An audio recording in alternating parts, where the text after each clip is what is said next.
It was the dead of night in Los Angeles. A quiet suburban street, families asleep, unaware that terror was already inside their homes. Without warning, a shadowy figure slipped through an unlocked door. The air was thick with fear as a man with cold, lifeless eyes and a sinister smile silently crept through the darkness. This was Richard Ramirez, the Night Stalker, who would soon plunge the city into a nightmare that no one could escape. For months, no one knew when he would strike next or who would be his next victim. The terror wasn't just in his acts.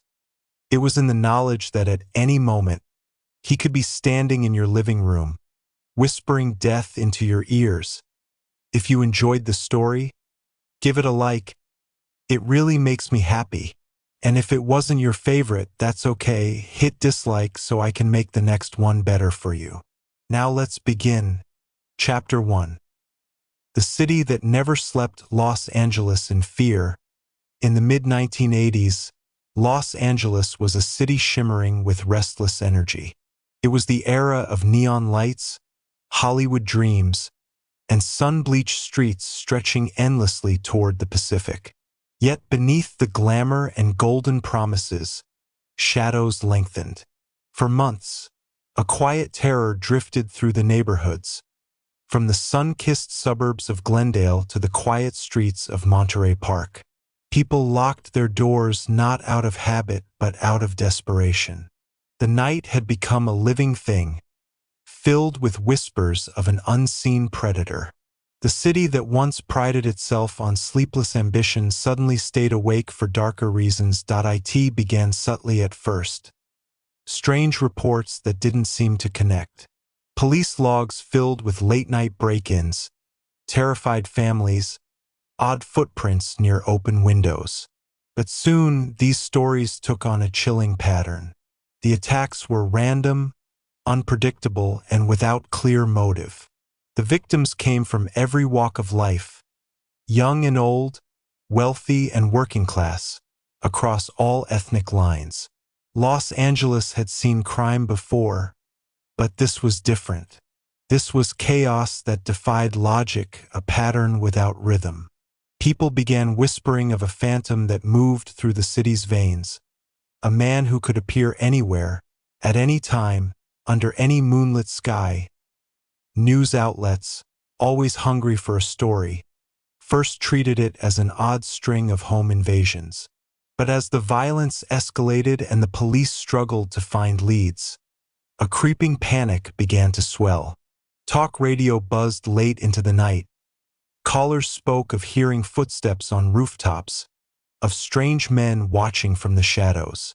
Hardware stores couldn't keep locks, alarms, or motion lights in stock. Gun sales surged. Families who once slept with open windows now hammered wooden boards across them. And in every whispered conversation, one name began to form. The Night Stalker. To understand the terror that name carried, one must imagine the psychological weight pressing down on Los Angeles during those months. People were not merely afraid of what might happen. They were afraid of the randomness, the utter unpredictability of it all. This wasn't a targeted criminal or a lover's feud. This was someone who seemed to strike wherever darkness lingered.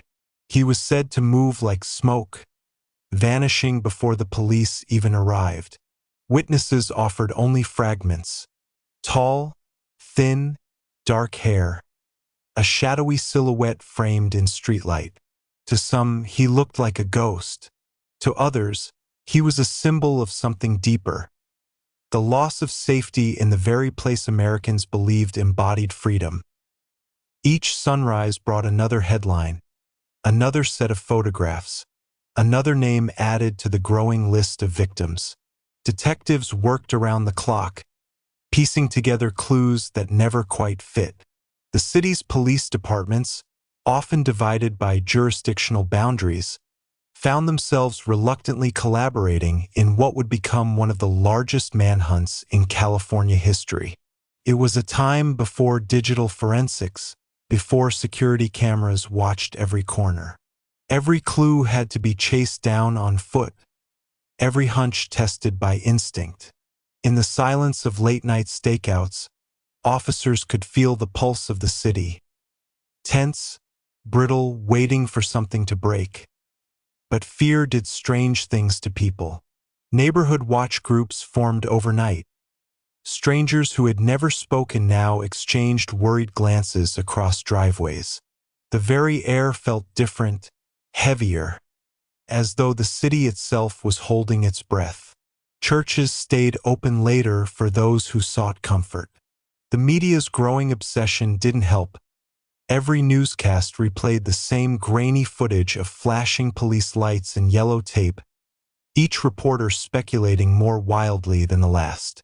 Yet behind the frenzy was something raw and real, a community coming to terms with the idea that evil could live right next door. What made it worse was the randomness of it all. The so-called Night Stalker didn't choose by age or gender or wealth. No one could predict where he'd strike next. Some said he was demonic, others whispered he followed the stars, using astrological signs to choose his victims. Los Angeles, already a city built on illusion and myth, began to invent its own folklore about the unseen figure haunting its nights. Psychic hotlines were flooded with calls. Tabloids ran wild with speculation about cults and curses. But beneath the noise, seasoned investigators knew something far simpler, yet more chilling, was at work. Someone out there understood fear, and he was wielding it with surgical precision. By July of 1985. The city's mood had shifted completely. Sunset Boulevard was quieter. The sound of laughter at late-night diners had been replaced by anxious murmurs. Even the ocean breeze that once carried the scent of salt and freedom now seemed to whisper warnings. People began to describe Los Angeles as a city under siege. Yet even in the grip of terror, there was resilience. Communities banded together, neighbors checked in on each other, and detectives refused to give up. They didn't yet know the name Richard Ramirez, nor could they have imagined the life that shaped him. All they knew was that somewhere in the sprawl of the city, a man was hunting, and as long as he was free, Los Angeles would never truly sleep again. As the summer deepened, so did the fear. The Night Stalker had become more than a person. He had become an idea, the living embodiment of everything fragile about modern safety. And just as the heat clung to the asphalt and shimmered on the city's skyline, his shadow lingered, unseen but omnipresent. No one knew when it would end or how, but one thing was certain. Los Angeles, once radiant with dreams, had entered one of the darkest chapters in its history. As August 1985 approached, the atmosphere in Los Angeles felt like a taut wire, vibrating with tension. The sun still blazed over palm-lined streets and traffic still choked the freeways. But beneath the familiar rhythm of daily life, an invisible unease had taken root. The Night Stalker had become a specter everyone feared yet no one could see. The newspapers had turned his unknown identity into legend. Radio hosts spoke of him with tones somewhere between fascination and dread. For some, the Night Stalker was almost supernatural, an embodiment of darkness itself. For others, he was proof that the city's faith in its own safety was an illusion waiting to collapse. Every corner of Los Angeles had its own story now. A neighbor who swore she saw a man in the yard but dismissed it as imagination. A dog that barked endlessly at a shadowed fence. Couples taking turns staying awake at night to guard the house. Windows once open to let in the cool desert breeze were now nailed shut. Fear had changed the architecture of the city. The hum of air conditioners replaced the music of crickets. Streets once filled with joggers were now empty by nightfall. People who had lived their entire lives in Los Angeles, accustomed to its chaotic beauty, spoke in hushed tones about moving away. For a place built on light and movement, fear was the cruelest kind of stillness. The media's coverage was relentless. Every morning, television anchors detailed the latest horrors, their solemn expressions reflecting a city's collective anxiety. Headlines screamed across front pages, "The Night Stalker strikes again." The phrase became synonymous with dread. News vans parked outside police headquarters, reporters desperate for any development. Yet behind the frenzy, detectives were drowning in dead ends. There was no clear pattern, no single clue that tied everything together.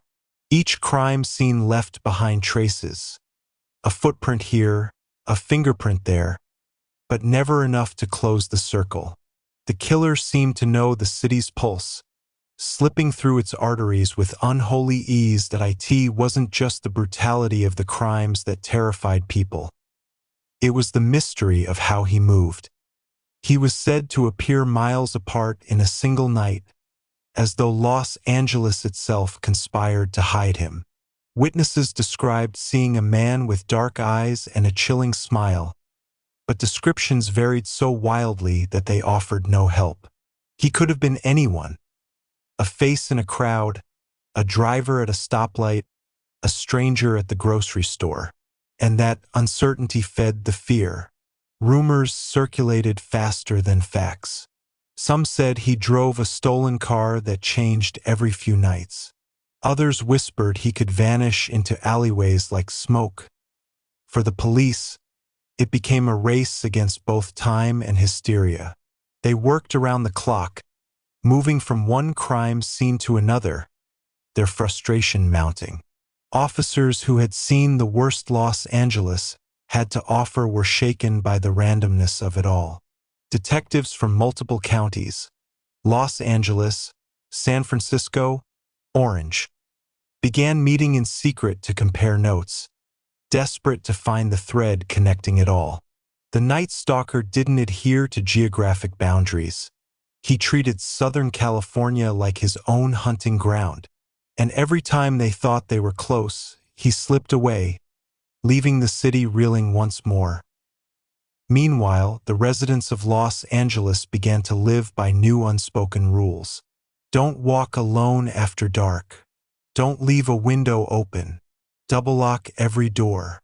Parents taught their children to recognize the sound of a police siren not as protection, but as warning.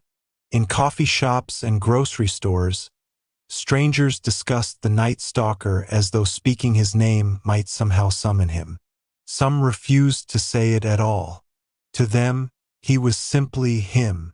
Others, clinging to reason, dismissed the wilder rumors but still kept baseball bats beside their beds. In every neighborhood, from East LA to the San Fernando Valley, people shared the same sleeplessness. But in the midst of fear, something else began to stir, a quiet resilience. Communities that had once been divided by class or culture began to unite. Neighbors started watching out for one another, exchanging phone numbers, forming informal patrols.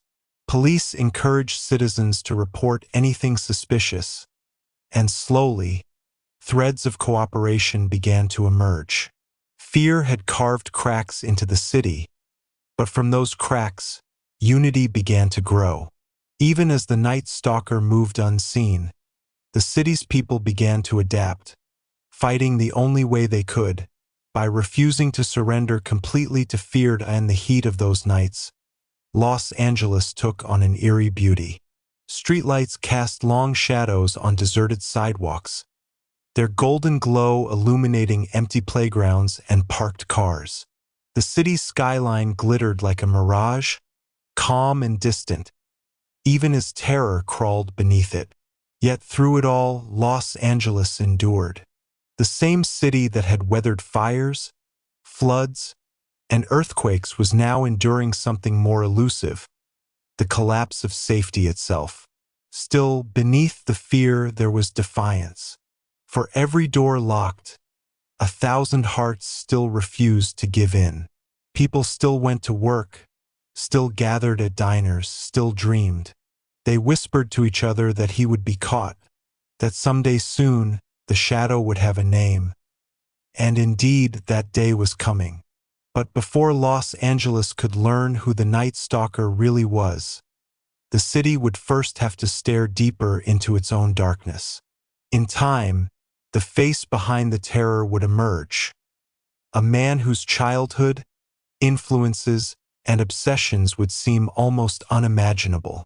But for now, as the heat of the summer lingered and the lights of the city flickered against the smog-filled sky, Los Angeles remained suspended in that uneasy balance between fear and endurance.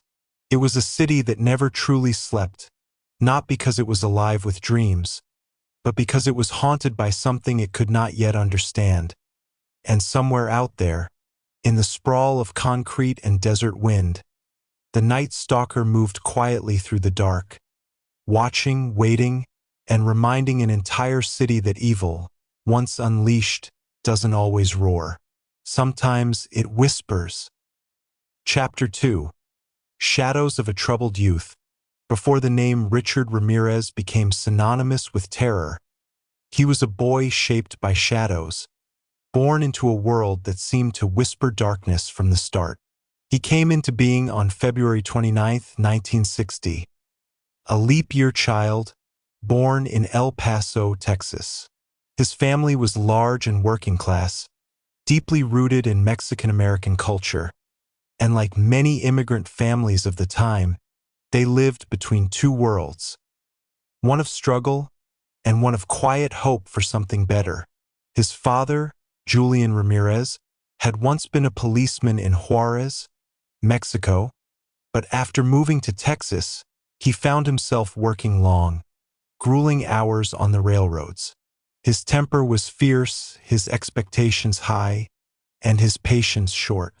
The young Richard, or Richie, as his mother called him, grew up in a house where fear was as common as the sound of a train passing in the distance. The Ramirez home was small but crowded, filled with siblings and noise, yet somehow Richard always seemed distant. Even as a child, those who knew him described him as quiet, withdrawn, and watchful. He was the youngest of 5 children, and his siblings would later speak of the same pattern.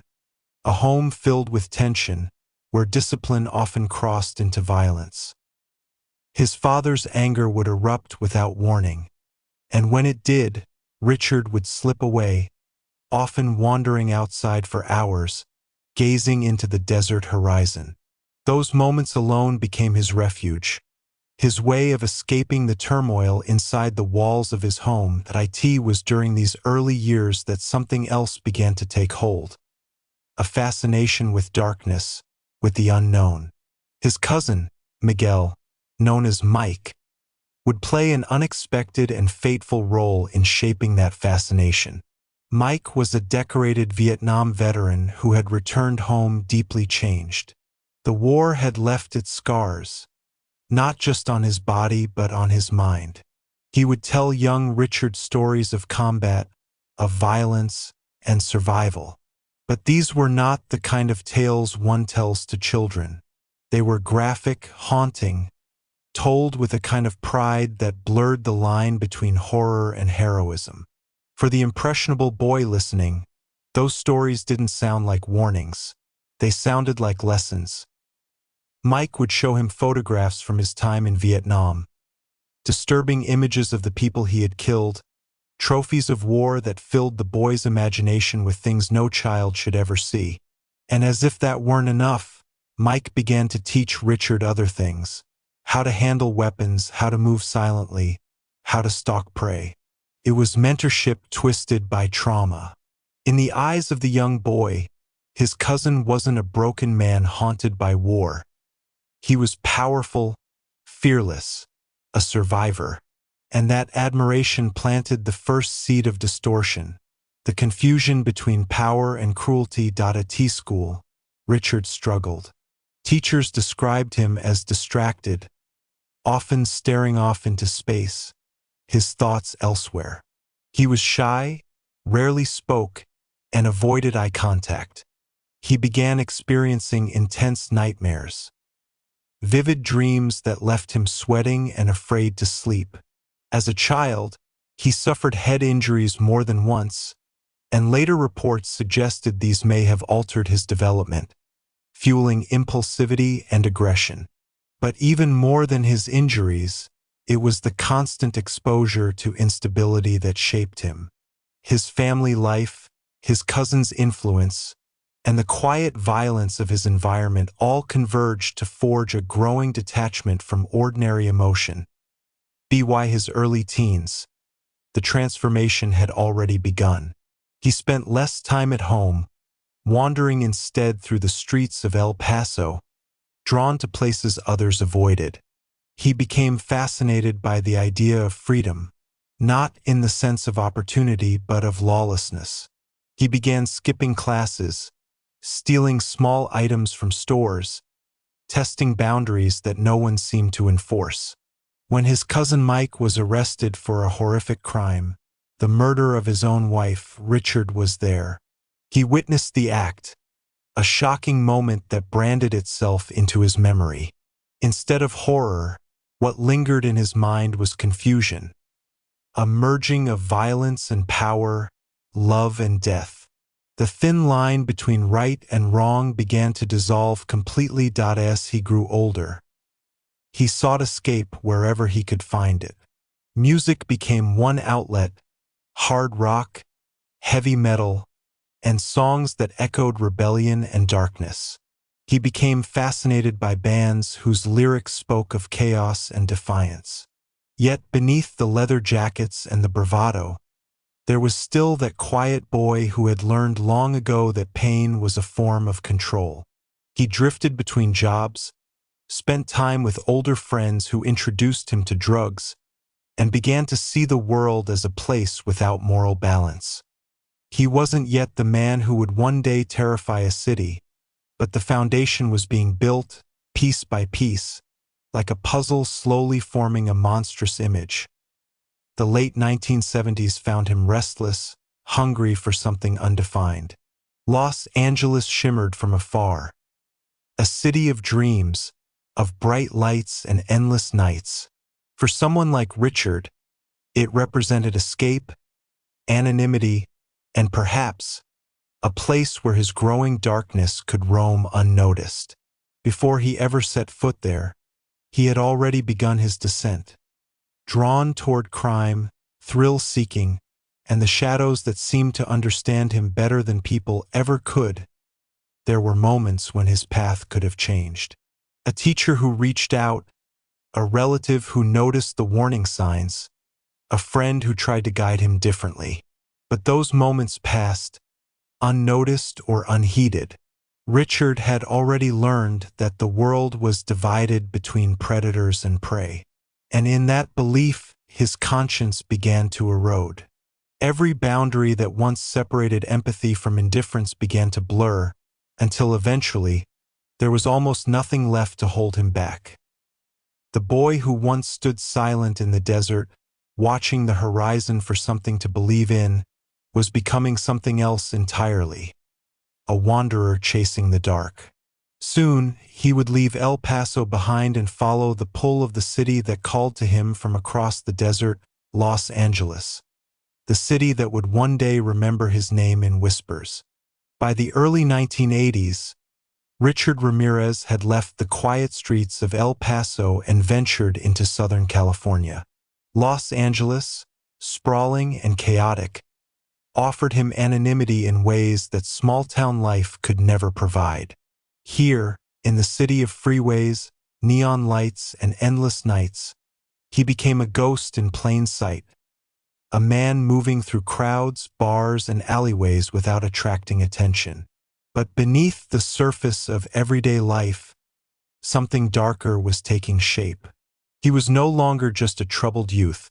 He was a young adult whose obsessions and impulses had been nurtured by years of exposure to violence, neglect, and warped mentorship. The city became both a playground and a laboratory. Ramirez took menial jobs to support himself, often in factories, convenience stores, or small repair shops. These positions gave him access to spaces he could manipulate, people he could observe, and routines he could learn to exploit.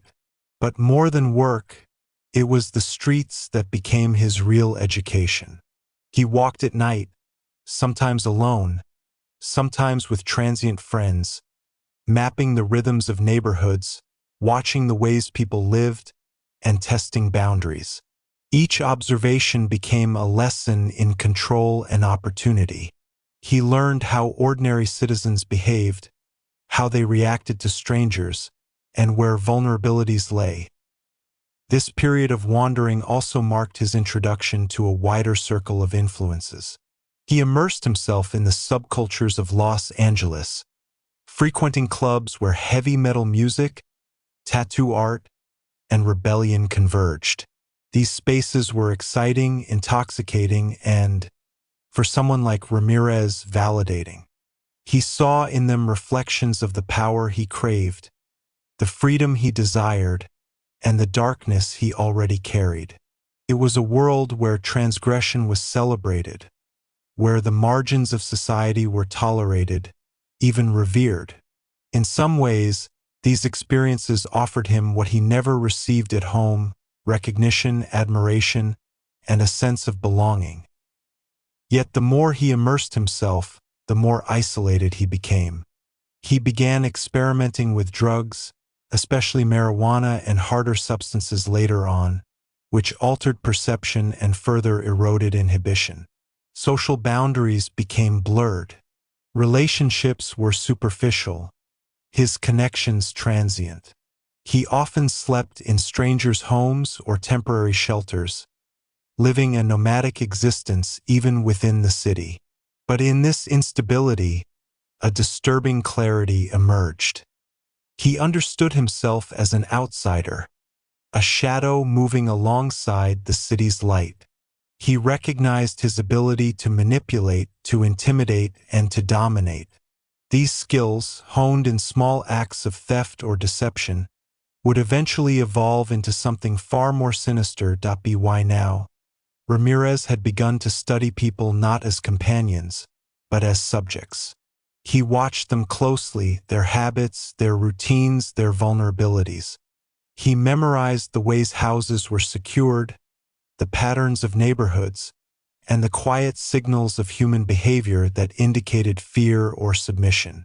He learned to move silently, to blend into darkness, and to strike without warning. At the same time, his fascination with death and power deepened. Books, magazines, and even occult material became part of his growing education, giving him a vocabulary and a framework for the impulses he could not yet fully express. He became adept at imagining scenarios, rehearsing control, and testing boundaries in ways that were invisible to others but increasingly tangible to him. Even in this shadowed adolescence, there were glimpses of normalcy. Sometimes he laughed in the company of transient friends, or found temporary pleasure in music or art.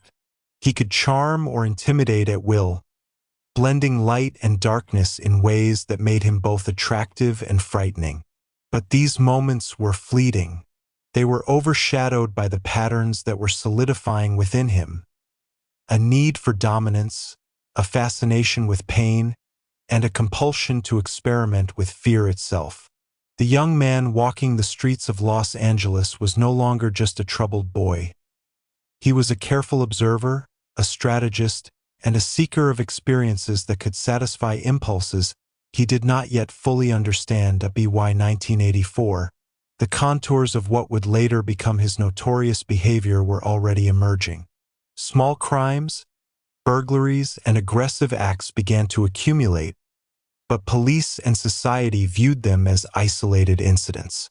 No one yet connected the dots, and Ramirez remained just another transient, another drifter, another young man lost in the immensity of Southern California. But every encounter, every theft, every act of intimidation was a rehearsal. Each step refined his skills, hardened his resolve, and built the foundation for the terrifying persona he would eventually assume. It It is critical to note that Ramirez's story was never linear. There were setbacks, periods of self-reflection, and moments where his path could have diverged. But the combination of childhood trauma, early exposure to violence, and the freedoms afforded by Los Angeles created a perfect storm. He was learning to control, manipulate, and dominate in ways that would eventually terrify a city. The darkness he had carried since El Paso was no longer confined. It was expanding, learning, and adapting in the quiet corners of Los Angeles. The seeds of the Night Stalker were taking root. The city itself, with its sprawling neighborhoods, endless freeways, and transient populations, became both his canvas and his playground. And though he had not yet made headlines, the steps he took during this period would lay the groundwork for a reign of terror that would grip the imagination of millions. Richard Ramirez, once a boy watching the horizon, had become a man walking the streets, observing, learning, and preparing for the world to notice him in ways that no one could ignore. Chapter 3: The Making of a Predator, Early Influences and Dark Fascinations. By the time Richard Ramirez entered the mid-1980s, his transition from a troubled youth to a more calculating, detached individual had already begun. Yet, what truly defined his path toward becoming the infamous Night Stalker was a series of early influences that combined trauma, fascination with death, and immersion into a subculture that celebrated rebellion and darkness. These elements converged to form a psychological blueprint that would guide his actions and make him both terrifying and, to some, strangely magnetic. Ramirez's earliest influences were rooted deeply in his childhood. From an early age, he had witnessed violence in its rawest form, both within his family and through the experiences of those around him. His father, a man with a violent temper, and his cousin Mike, a Vietnam veteran with a chillingly cavalier attitude toward death, provided contrasting models of masculinity and power. To the young Ramirez, authority figures could be both threatening and admirable, capable of inflicting pain and commanding obedience. He learned to associate fear with control and respect with intimidation, lessons that would shape his understanding of human behavior in profound ways. Equally influential was his exposure to the darker sides of media and culture. Unlike many of his peers, Ramirez was drawn not only to heavy metal music but to the imagery and themes that accompanied it. Album covers, concert posters, and lyrics often depicted violence, chaos, and rebellion against social norms. To him, this was not just entertainment. It was validation. It reinforced the internal narrative he was constructing, that power could be seized through fear, and that rules could be bent or broken with skill and audacity. He became immersed in the symbolism and aesthetic of the occult, fascinated by the interplay between mysticism, power, and mortality. This curiosity was not casual. It was obsessive, consuming hours of thought and guiding the formation of a personal philosophy in which the ordinary boundaries of morality were increasingly irrelevant. Another shaping force was his fascination with the mechanics of violence. Unlike many who are horrified by brutality, Ramirez observed it analytically. He studied the aftermath of crimes, the methods of control, and the psychology of fear. In a way, his mind cataloged these experiences, noting cause and effect, reactions and patterns. He learned to anticipate human responses, to exploit vulnerabilities, and to move unseen through environments that most people considered safe.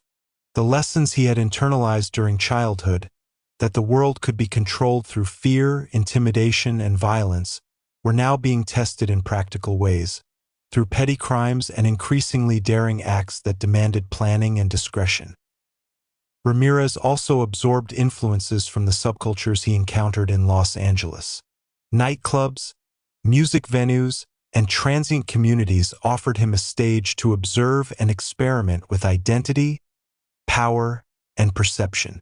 Here, he found acceptance not for who he truly was but for the persona he could project. He became adept at reading people, blending charm with menace, humor with unpredictability. These social experiments were more than teenage bravado. They were rehearsals for a life in which he would manipulate, terrify, and dominate. Every interaction was a study, every movement a rehearsal. The streets of Los Angeles became his laboratory, and he was both scientist and subject. One particularly pivotal influence during this period was the growing exposure to criminal networks and underground activities. Ramirez spent time with petty criminals, drug users, and street hustlers. In these circles, he honed skills that would later be associated with his most notorious acts: stealth, planning, observation, and the ability to appear unremarkable while preparing extraordinary acts. These lessons were not academic but lived, experienced in the subtle exchanges of the street. He learned how to exploit trust, how to remain unnoticed in crowded spaces, and how to navigate urban environments at night without leaving a trace.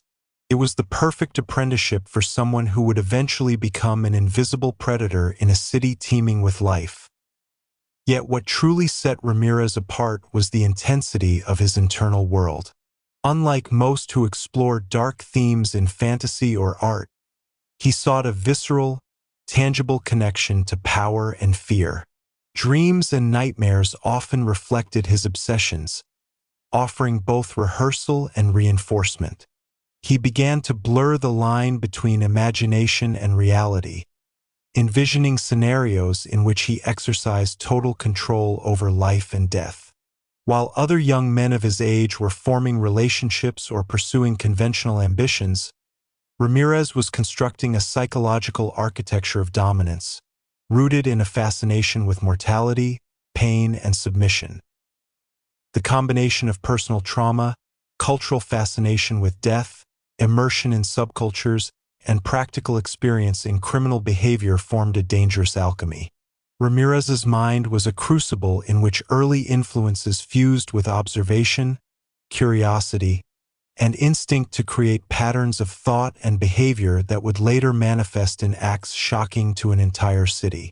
He was methodical not in the sense of bureaucracy, but in understanding cause and effect, predicting human reactions, and rehearsing scenarios that others could not even imagine. What is striking about Ramirez's development is that each influence reinforced the others. Childhood trauma made him receptive to violence. Exposure to the occult and dark music gave him language and symbolism. Street life honed practical skills, and his internal obsessions transformed all of this into a coherent, if disturbing, worldview. By the time he was an adult, these influences had coalesced into a readiness for action. He had become not merely a troubled man but a meticulously prepared one, attuned to the mechanics of fear, adept at exploiting human vulnerabilities, and increasingly detached from ordinary moral constraints. It is important to understand that these formative influences did not alone create a criminal. Rather, they created the mental architecture for one. Ramirez's early experiences, violent, confusing, and often uncontrolled, combined with deliberate observation and practice, forged a man capable of translating fascination into action. In Los Angeles, a city alive with energy, diversity, and risk, he would find the stage on which to act out the shadows that had followed him from childhood.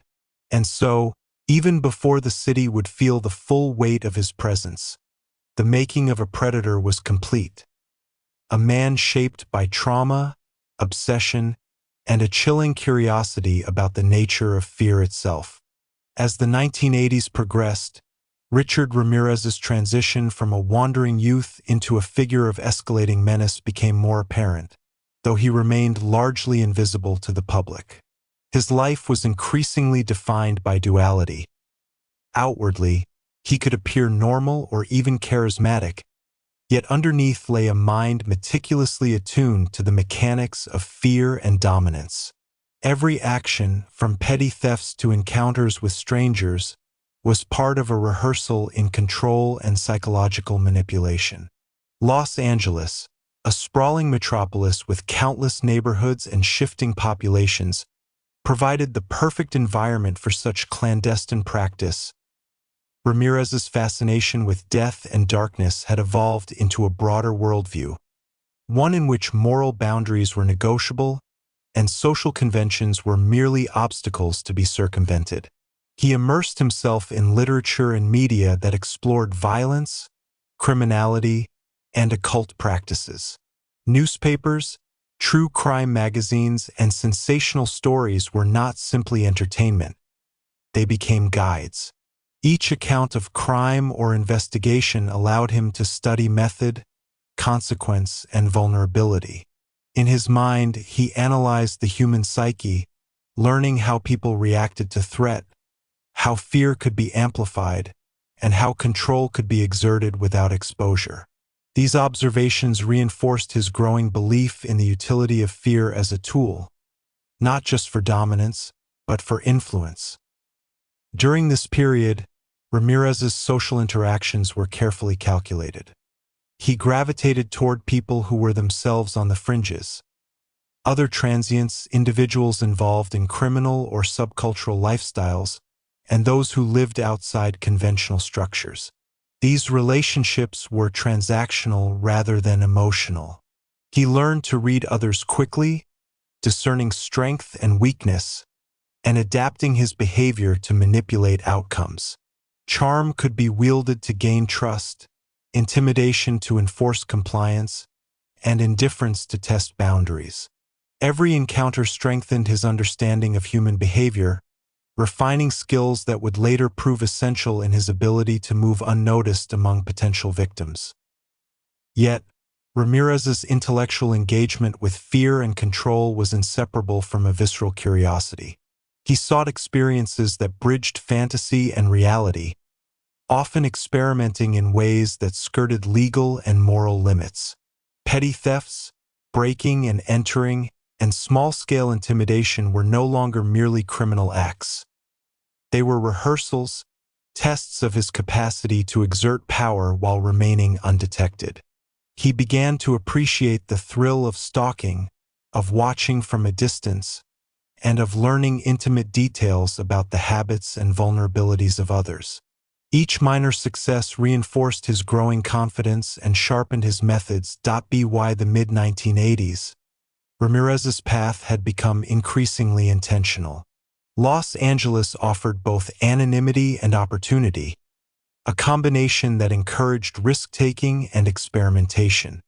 He became familiar with the city's geography, the quiet streets, the dark alleyways, and the patterns of residents.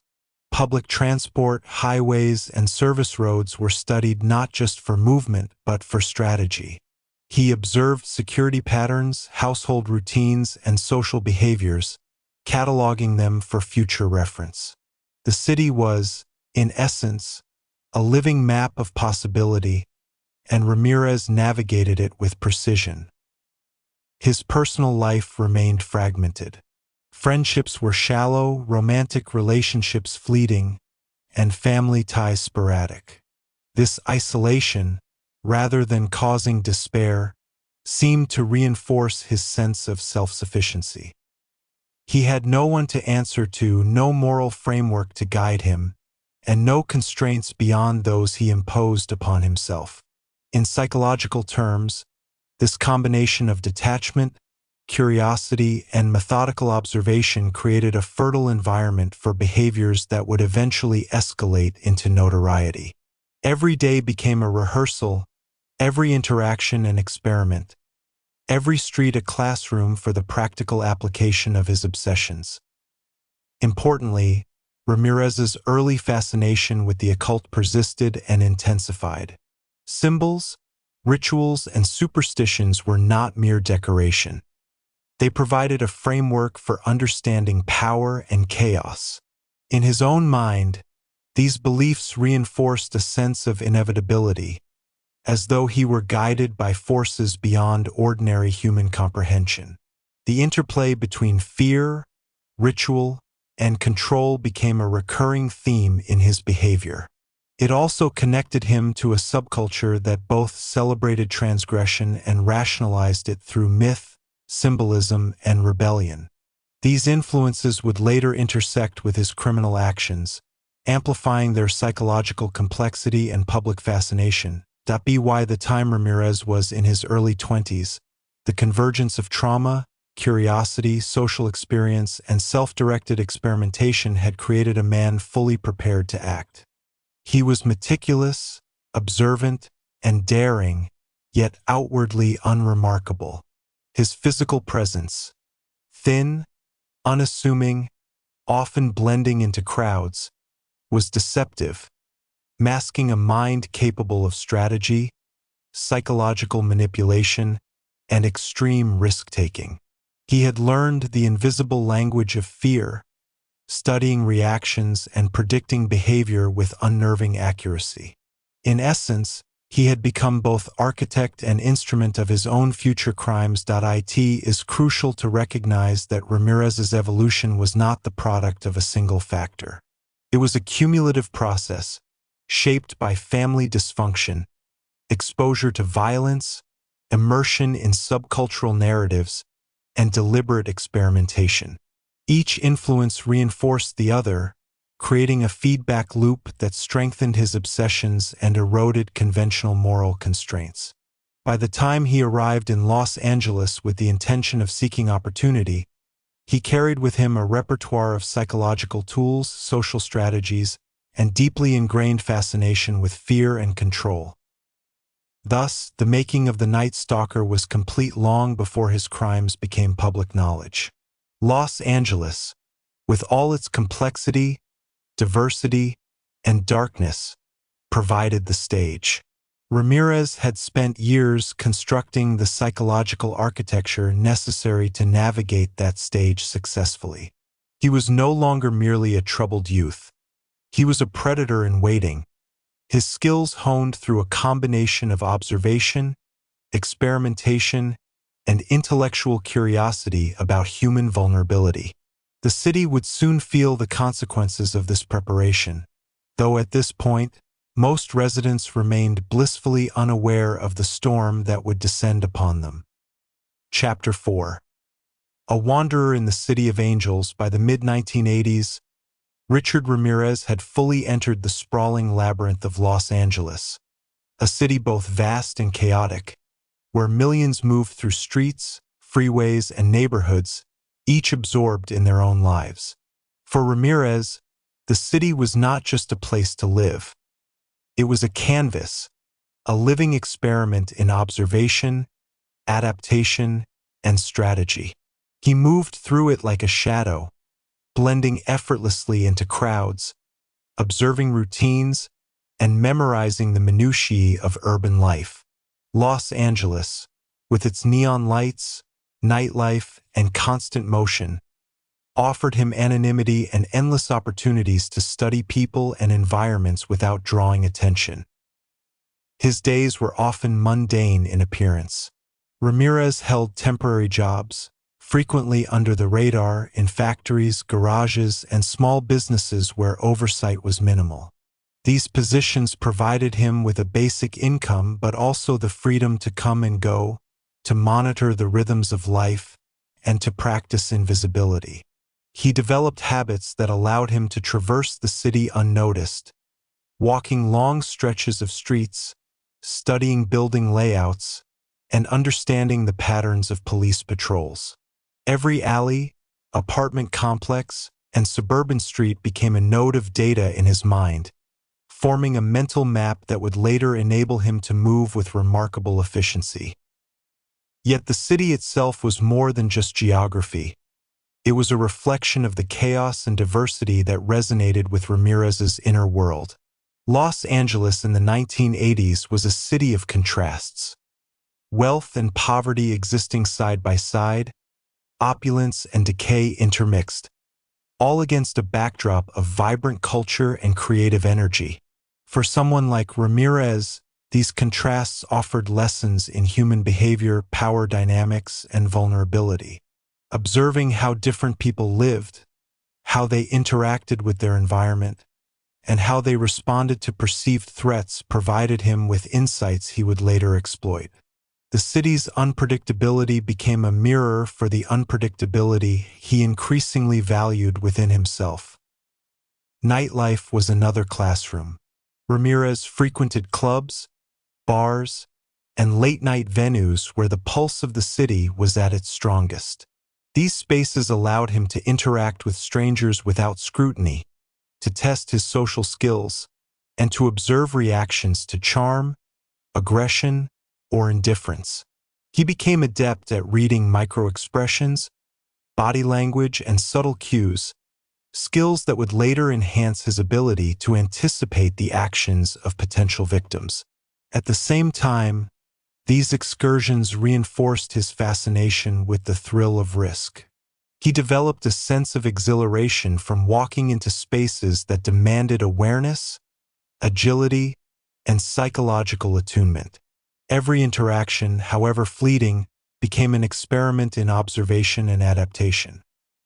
The transient lifestyle Ramirez adopted allowed him to move across neighborhoods with ease, often staying in cheap motels, vacant apartments, or the homes of acquaintances willing to overlook his presence. This mobility was crucial. It prevented him from forming patterns that could be detected while providing access to diverse environments. The city's vastness and complexity became a shield, hiding him in plain sight. For Ramirez, moving undetected was not merely a skill. It was a form of control, a tangible demonstration of the power he sought in every aspect of his life. During this period, Ramirez also deepened his engagement with subcultures that embraced rebellion, mysticism, and dark aesthetics. Heavy metal concerts, underground gatherings, and occult circles offered both entertainment and affirmation of his worldview. Within these communities, he found symbols and narratives that resonated with his growing fascination with mortality, dominance, and the metaphysical. These influences were subtle yet profound, providing a framework in which fear, control, and power could be explored, understood, and even ritualized. In his mind, these elements were not mere fantasy. They were lessons, inspirations, and tools to be applied to the real world. Despite his outward confidence, Ramirez remained intensely private, keeping his deeper thoughts and obsessions hidden. He avoided intimate relationships that might expose him, cultivating instead a persona that was unremarkable, even forgettable. This combination of visibility and invisibility was strategic. It allowed him to navigate densely populated urban environments without suspicion while maintaining the autonomy necessary to observe, analyze, and rehearse behaviors in preparation for future actions. The city's unpredictability matched his own, offering endless possibilities for learning, testing boundaries, and experimenting with control. Los Angeles, for Ramirez, was more than a backdrop. It was an active participant in his development. Its streets, neighborhoods, and communities became a laboratory for studying vulnerability, human behavior, and environmental dynamics. He tracked the movements of residents, noted patterns of lighting and security, and absorbed the rhythms of urban life. In these exercises, he was meticulous, practicing patience, timing, and discretion. Every night, every street, and every interaction became a layer in a growing mental schema, a foundation that would later enable him to navigate the city with lethal precision. It is important to understand that Ramirez's wandering was not aimless. While to an outsider he might have appeared as a transient, drifting through life without purpose, in reality, each movement was calculated. He tested environments, mapped responses, and refined his skills in observation and manipulation. Los Angeles, with its sprawling complexity, allowed him to practice invisibility, control, and dominance in a way that smaller, more predictable communities could not. The city itself became both a teacher and a shield, fostering his skills while masking his intentions from the unsuspecting population. During these years, Ramirez was also consolidating his identity. He had long been influenced by the intersections of violence, fascination with death, and occult symbolism. In Los Angeles, these interests found real-world applications. He learned to integrate observation, social manipulation, and psychological insight into a coherent skill set. Every alley explored, every neighborhood studied, every interaction rehearsed was a step toward the emergence of the figure who would later terrify the city. By immersing himself in both the visible and hidden dimensions of Los Angeles, Ramirez was not merely surviving. He was preparing, and so, as the city hummed with lights, traffic, and human activity, a young man moved through it, unseen and calculating.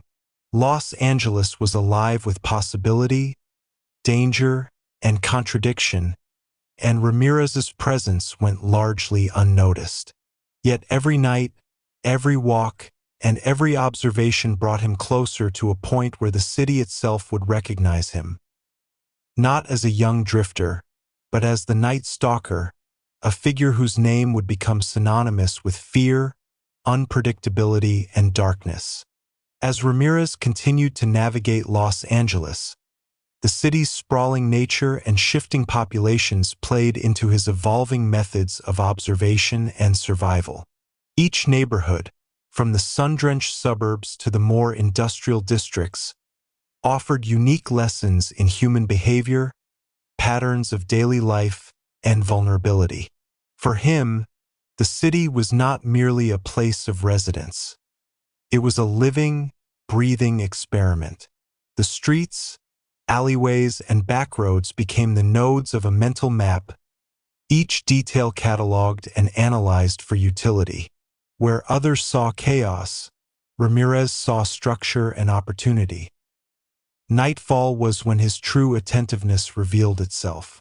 The city transformed under darkness, streets emptied, and shadows deepened, creating a landscape ripe for study. Ramirez would walk long distances, observing households, noting security measures, and analyzing the rhythms of activity. He tracked movements, studied lighting, and watched for patterns of habit in ways few others could comprehend. This was not idle wandering. It was systematic, strategic, and rehearsed. Every step he took in the nocturnal city was a rehearsal in understanding vulnerability, a preparation for actions he would later carry out with precision. In addition to physical observation, Ramirez continued to hone his understanding of psychological dynamics. Interactions, no matter how brief, were studied for subtle cues. He became sensitive to microexpressions, shifts in tone, and minute body language, all signals that allowed him to assess trust, fear, and potential resistance. Over time, he developed an almost instinctive understanding of human behavior, learning which actions would provoke compliance, hesitation, or panic. These insights, combined with his keen awareness of the city's geography, created a unique skill set that would define the terrifying efficiency of his later acts. The social circles Ramirez entered were equally instructive. He gravitated toward transient individuals, those living on the margins of conventional society, as well as subcultures centered around music, rebellion, and occult symbolism. In these spaces, he could experiment with identity, projecting whatever persona suited his immediate goals. Charm, intimidation, or detachment became tools he wielded with purpose. While superficially he appeared unremarkable, socially adept, or inconsequential, these traits masked an acute and methodical intelligence, allowing him to move undetected while quietly rehearsing manipulation and control. This period also marked a deepening of Ramirez's engagement with the macabre. Books, periodicals, and media that chronicled crime, the occult, and death became reference points for his understanding of power and human vulnerability. In his mind, these influences merged into a conceptual framework.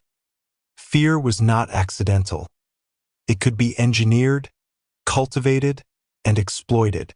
Death and chaos were not merely phenomena to be avoided but tools to understand, master, and eventually wield. In this way, his intellectual curiosity merged with visceral impulses, creating a unique and chilling psychology that would guide his trajectory. Even as he developed these skills, Ramirez maintained a remarkable ability to remain unnoticed. To neighbors, passers-by, and even law enforcement, he blended seamlessly into his environment. His thin frame, unassuming appearance, and quiet demeanor were assets in his growing repertoire. He was able to observe without being observed, to study without interfering, and to anticipate behavior without raising suspicion. The city itself became complicit in this invisibility, its size, density, and constant movement allowing a predator to practice without consequence. Mobility remained a critical component of Ramirez's strategy. He moved between neighborhoods, often staying in motels, vacant apartments, or the homes of acquaintances. This transient lifestyle prevented predictable patterns from forming, while also offering exposure to a wide array of human behaviors and vulnerabilities. Each temporary residence was both a shelter and a vantage point, providing opportunities to observe people, study their routines, and rehearse interactions. His adaptability was a hallmark of this period, reflecting both intelligence and an emerging capacity for stealth. By the time Ramirez had established himself in Los Angeles, his understanding of fear, control, and human behavior was already highly refined. What might have appeared to be aimless wandering to the casual observer was, in fact, a meticulous process of skill building and psychological conditioning. He had turned the city into a stage and the people into subjects of study, absorbing patterns, testing reactions, and rehearsing behaviors. Every step, every observation, and every interaction was part of a larger, carefully constructed preparation. The city's vibrancy, diversity, and complexity served as both inspiration and training ground. Los Angeles was a living laboratory, offering countless variables for Ramirez to analyze, understand, and exploit. Its rhythms, contrasts, and vulnerabilities allowed him to refine the skills that would later make him notorious. And though most residents remained unaware, the stage was set. The city itself had unknowingly hosted the making of a predator, someone whose understanding of fear, control, and opportunity would soon manifest in ways that would shock and terrify millions. By the late 1980s, Ramirez was a wanderer in every sense, physically, socially, and psychologically. Yet, he was no longer merely a young man exploring a city. He had become an observer of human fragility, a student of fear, and a practitioner of subtle control. The foundation for his future as the Night Stalker was complete, built upon years of study, experimentation, and immersion into the shadowed undercurrents of Los Angeles. In every street, alley, and neighborhood, he had been quietly preparing, waiting for the right moment to emerge from the darkness and leave a mark that would be remembered for decades. Chapter 5. The First Signs of the Night Stalker. By 1984, the calm anonymity Richard Ramirez had maintained in Los Angeles began to give way to more deliberate acts that foreshadowed the terror he would soon unleash. While he had spent years observing, learning, and rehearsing, the first public signs of his predatory tendencies began to surface. These early crimes were not yet widely reported, but they marked the initial steps of a terrifying trajectory. Ramirez's actions were subtle, calculated, and increasingly audacious, reflecting both his growing confidence and his ability to exploit human vulnerabilities. The first documented crimes attributed to him were typically late-night burglaries, often in areas where homes were lightly guarded or neighborhoods lacked strong security. He would enter residences without warning, taking advantage of unlocked doors or windows, and leave behind little evidence of his presence. These burglaries were often accompanied by acts of vandalism or small-scale intimidation, suggesting that his interest was not solely financial. In fact, many of these early incidents involved minimal theft.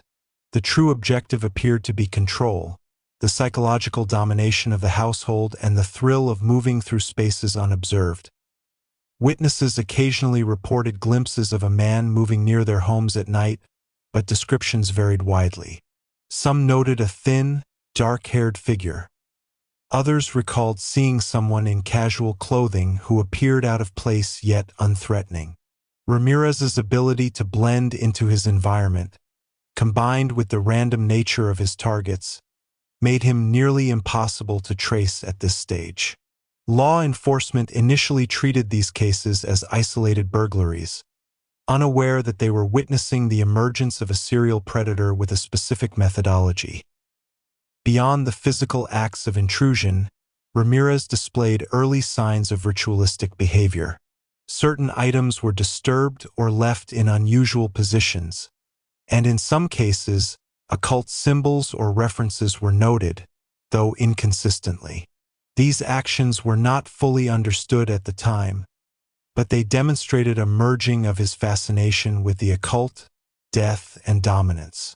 It was as though he were experimenting with the psychological impact of his presence, testing the reactions of those he terrorized and reinforcing his own sense of power over others.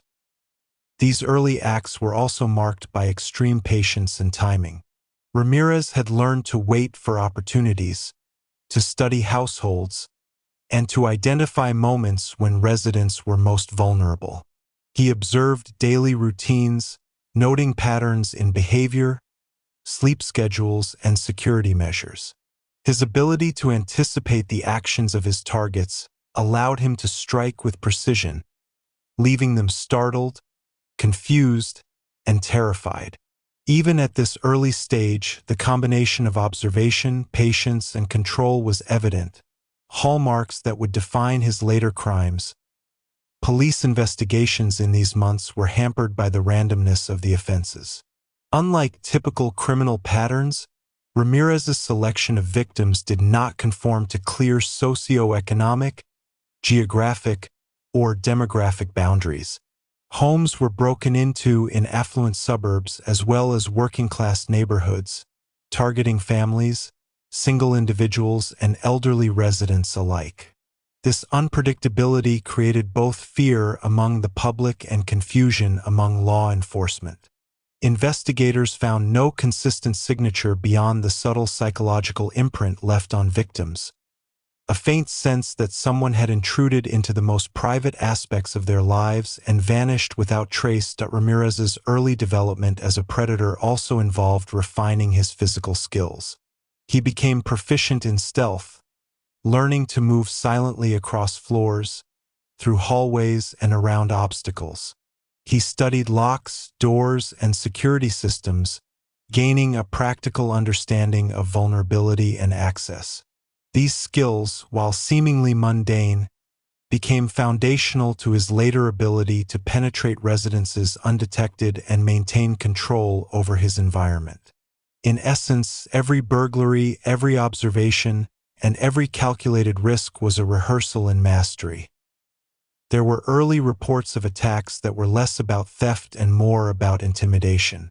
Victims spoke of feeling a sudden presence in their homes, hearing doors open, footsteps in the night, and glimpsing a shadow in the darkness. In some cases, personal items were moved or disturbed, leaving subtle but deliberate signs that the intruder had been there. Ramirez was testing the limits of fear, learning how ordinary people reacted under stress, and discovering the potency of uncertainty. These psychological experiments were as integral to his development as the physical act of entering a home. The first signs of aggression were also evident in his growing comfort with the idea of confrontation. While early burglaries focused on stealth and observation, Ramirez increasingly engaged in direct intimidation. He would sometimes confront residents, making brief but terrifying appearances that established dominance without immediate physical violence. These encounters were carefully calculated, brief enough to avoid capture, intense enough to leave a lasting impression of fear. Through these actions, he began to merge his fascination with death and control with real-world experience, setting the stage for the escalation that would define his later crimes. By the end of this formative period, Ramirez had established a dangerous equilibrium. He had honed skills in observation, stealth, and psychological manipulation. He had tested the boundaries of human fear and discovered its potency. He had begun to merge his interest in the occult with practical methods of domination, creating a template that would later become synonymous with terror in Los Angeles. While the full scope of his future actions had not yet materialized, the early signs were unmistakable. The Night Stalker was beginning to emerge, and the city's nights were already darkened by his unseen presence. Even as residents of Los Angeles remained unaware, and law enforcement struggled to connect disparate incidents, Ramirez's confidence and skill set continued to grow. Each night offered him lessons in human behavior, opportunity, and control. The city itself became both his playground and his laboratory, providing the endless complexity necessary to perfect his emerging methods. These early acts were more than crimes. They were the foundational experiences that shaped a man who would soon terrorize an entire metropolis, leaving a mark that would resonate for decades. As 1984 transitioned into 1985, Richard Ramirez's early acts of intrusion and intimidation began to escalate in both boldness and audacity. What had previously been occasional, seemingly random break-ins now began to take on a more sinister pattern, and the early seeds of the Night Stalker persona started to reveal themselves. While still largely under the radar, the psychological intensity of his actions was increasing, and the impact on the victims he encountered was profound. For those who experienced his early attacks, the trauma was not only physical but deeply psychological. The chilling sense that someone had entered their private space and exercised power over them, unseen and unstoppable. These attacks were marked by meticulous planning. Ramirez had refined his methods of entry, selecting homes with accessible windows, unlocked doors, or minimal visibility from neighbors.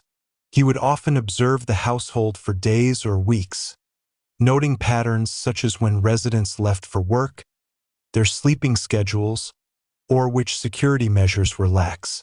His patience and dedication to observation were remarkable, reflecting an intelligence and forethought that went beyond mere opportunism.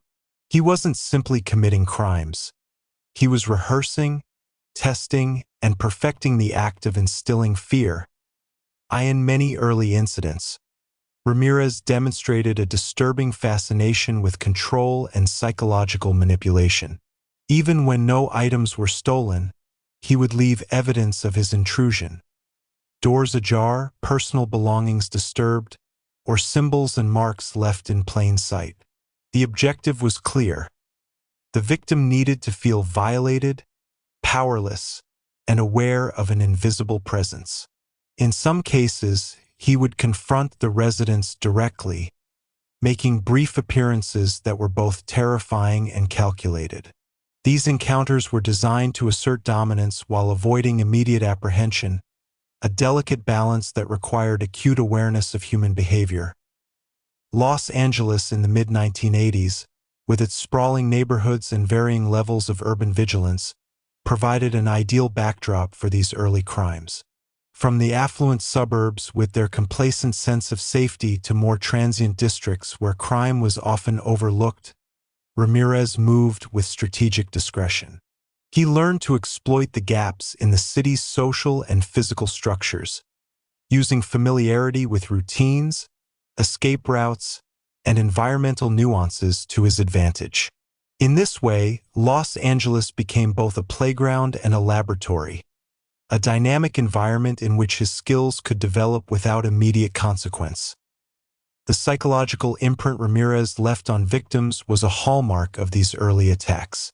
Individuals reported a sudden awareness of being watched, feelings of dread, and the unnerving certainty that the intruder was intimately familiar with their home and habits. These encounters often left lasting trauma, shaping behavior long after the incidents. Victims became hypervigilant, locking doors, installing security systems, and altering routines. Ramirez had discovered that fear could be engineered as effectively as physical violence, a lesson he would exploit to terrifying effect in subsequent crimes.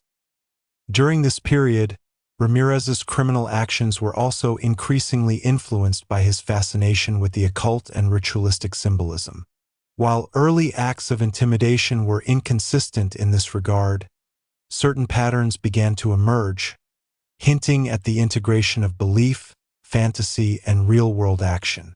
Objects were occasionally arranged in specific ways, symbols were scrawled, and subtle references to ritualistic practices appeared. These actions reflected a merging of his personal obsessions with his criminal methodology, adding a layer of psychological complexity to his emerging pattern. Police investigations struggled to connect these early incidents. Unlike more conventional criminals, Ramirez did not adhere to predictable geographic patterns, and his choice of victims appeared random. Crimes occurred in various neighborhoods across Los Angeles and surrounding counties, targeting men, women, elderly individuals, and families alike. This unpredictability created a dual challenge.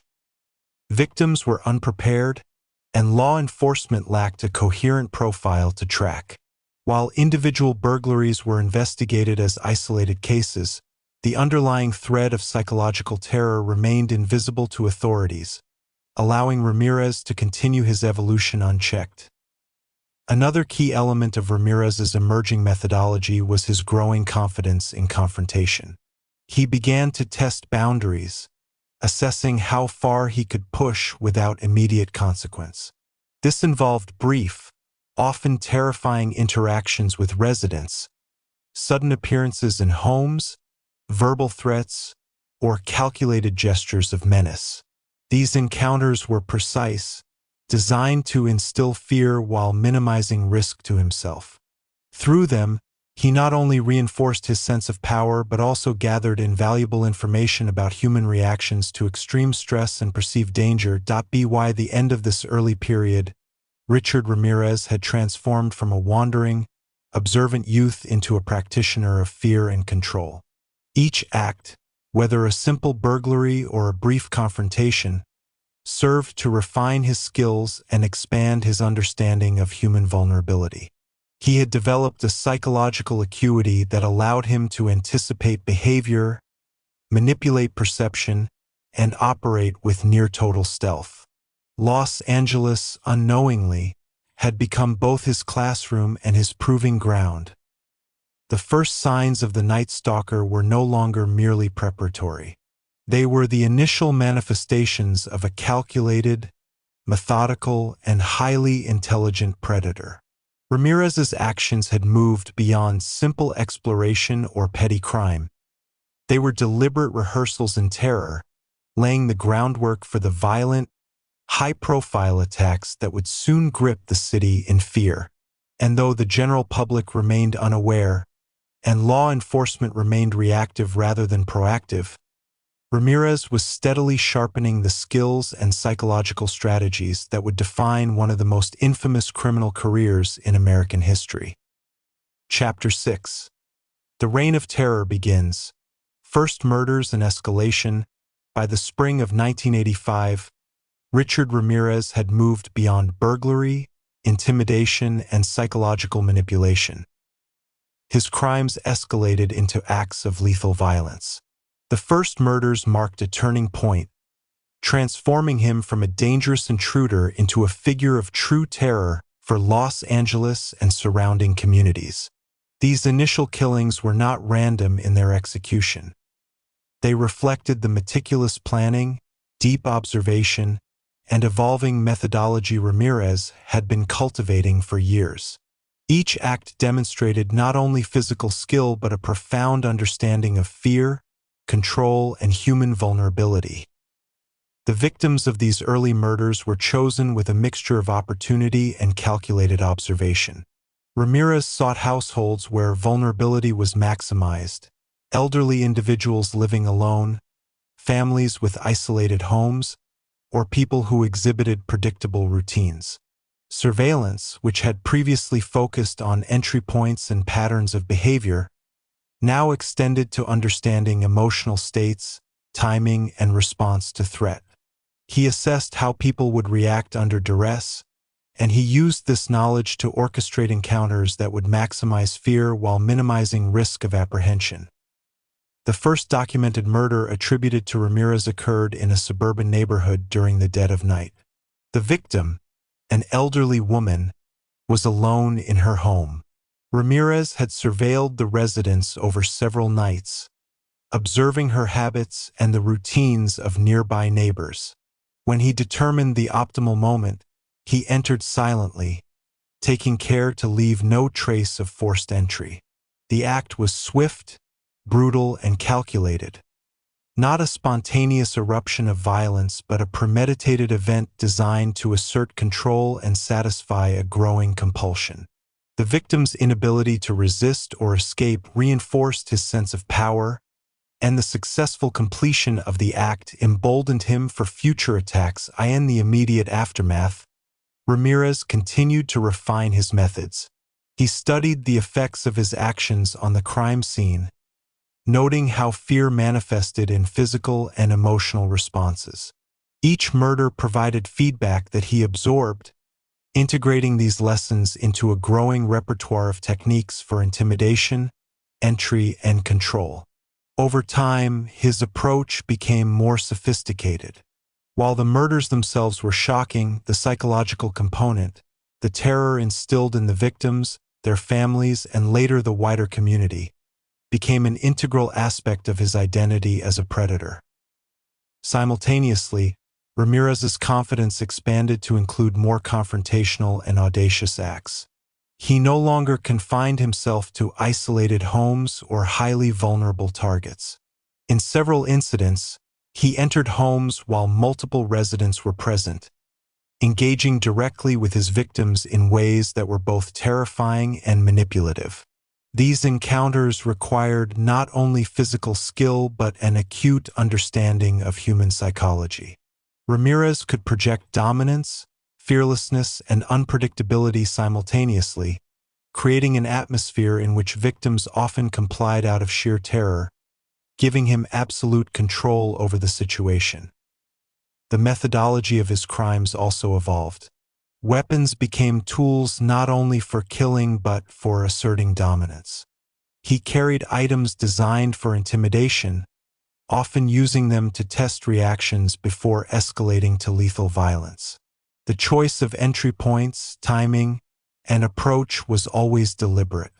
Ramirez utilized shadows, urban architecture, and environmental awareness to his advantage, ensuring he could enter and leave scenes with minimal chance of being seen. Every detail mattered, from how a door was opened to how a victim perceived his presence.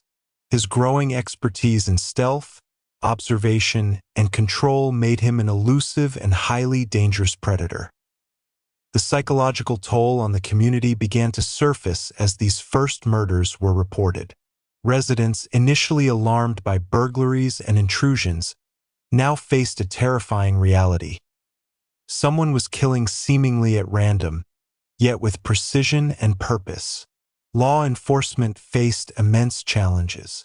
The randomness of victim selection, the varying locations, and the minimal forensic evidence complicated efforts to establish patterns. While some similarities were noted, the nocturnal timing, the presence of intruders, and the focus on vulnerability, connecting individual murders into a cohesive profile, was initially beyond the investigative tools and techniques available at the time. Despite the escalating danger, Ramirez's internal strategy remained methodical. He did not act purely on impulse. He planned, rehearsed, and evaluated. Each murder was not only an act of compulsion but also an experiment in understanding and mastering fear. He gauged how his actions influenced survivors, neighbors, and law enforcement. His understanding of terror extended beyond the immediate act of killing. It encompassed the ripple effects on the community, shaping perception, behavior, and emotion in ways that further magnified his sense of power. At the same time, his personal life remained largely fragmented. He avoided forming attachments that could compromise his anonymity or expose him to risk. Transient living arrangements continued to provide both cover and access to a variety of environments. His interactions with subcultures, music scenes, and the occult persisted, offering both diversion and reinforcement of his worldview. In this phase, Ramirez's life was a dual existence, outwardly unremarkable yet inwardly consumed by planning, rehearsal, and execution of increasingly lethal acts. The early murders also demonstrated his growing adaptability. Ramirez adjusted his methods based on prior outcomes, learning from mistakes, near captures, and observations. He experimented with approaches, routes, and tactics, honing his ability to strike unpredictably. This adaptability, combined with his patience and meticulous planning, made him one of the most elusive and dangerous criminals of his time. The initial acts of lethal violence were not just random expressions of aggression. They were foundational steps in a calculated escalation designed to test limits, assert dominance, and satisfy compulsions that had been years in the making. By the end of this phase, it was clear that Ramirez had moved beyond being a petty burglar or a psychological experimenter. He had become a predator capable of lethal violence, operating with precision, planning, and a chilling understanding of human fear. The first murders marked the transformation from preparation to execution, setting the stage for the series of attacks that would soon define Los Angeles nights in terror. The city, unaware of the full scope of his intentions, had become the stage for a reign of terror that would etch his name into criminal history. As 1985 progressed, Richard Ramirez's crimes became increasingly audacious, and the frequency of his attacks began to rise. The early murders had served as both practice and validation of his psychological theories, demonstrating that he could exercise control and strike terror while remaining largely undetected. Each subsequent attack built upon the lessons learned from previous encounters, creating a pattern of escalating violence that would soon grip Los Angeles in a state of pervasive fear. Ramirez was no longer merely testing boundaries. He was actively refining his methods, solidifying the identity that would come to be known as the Night Stalker. By this time, Ramirez had developed a chillingly consistent approach to his crimes. He favored nighttime attacks, exploiting darkness to mask his movements and to maximize psychological impact. He carefully selected residences with minimal visibility from neighbors, though he did not shy away from risk entirely. His growing confidence allowed him to confront multiple residents when necessary. Observation remained a critical component. He monitored potential targets over days or weeks, learning habits, routines, and vulnerabilities before acting. The precision and patience with which he approached each crime made his attacks unpredictable yet methodical, a combination that amplified both fear and frustration for law enforcement.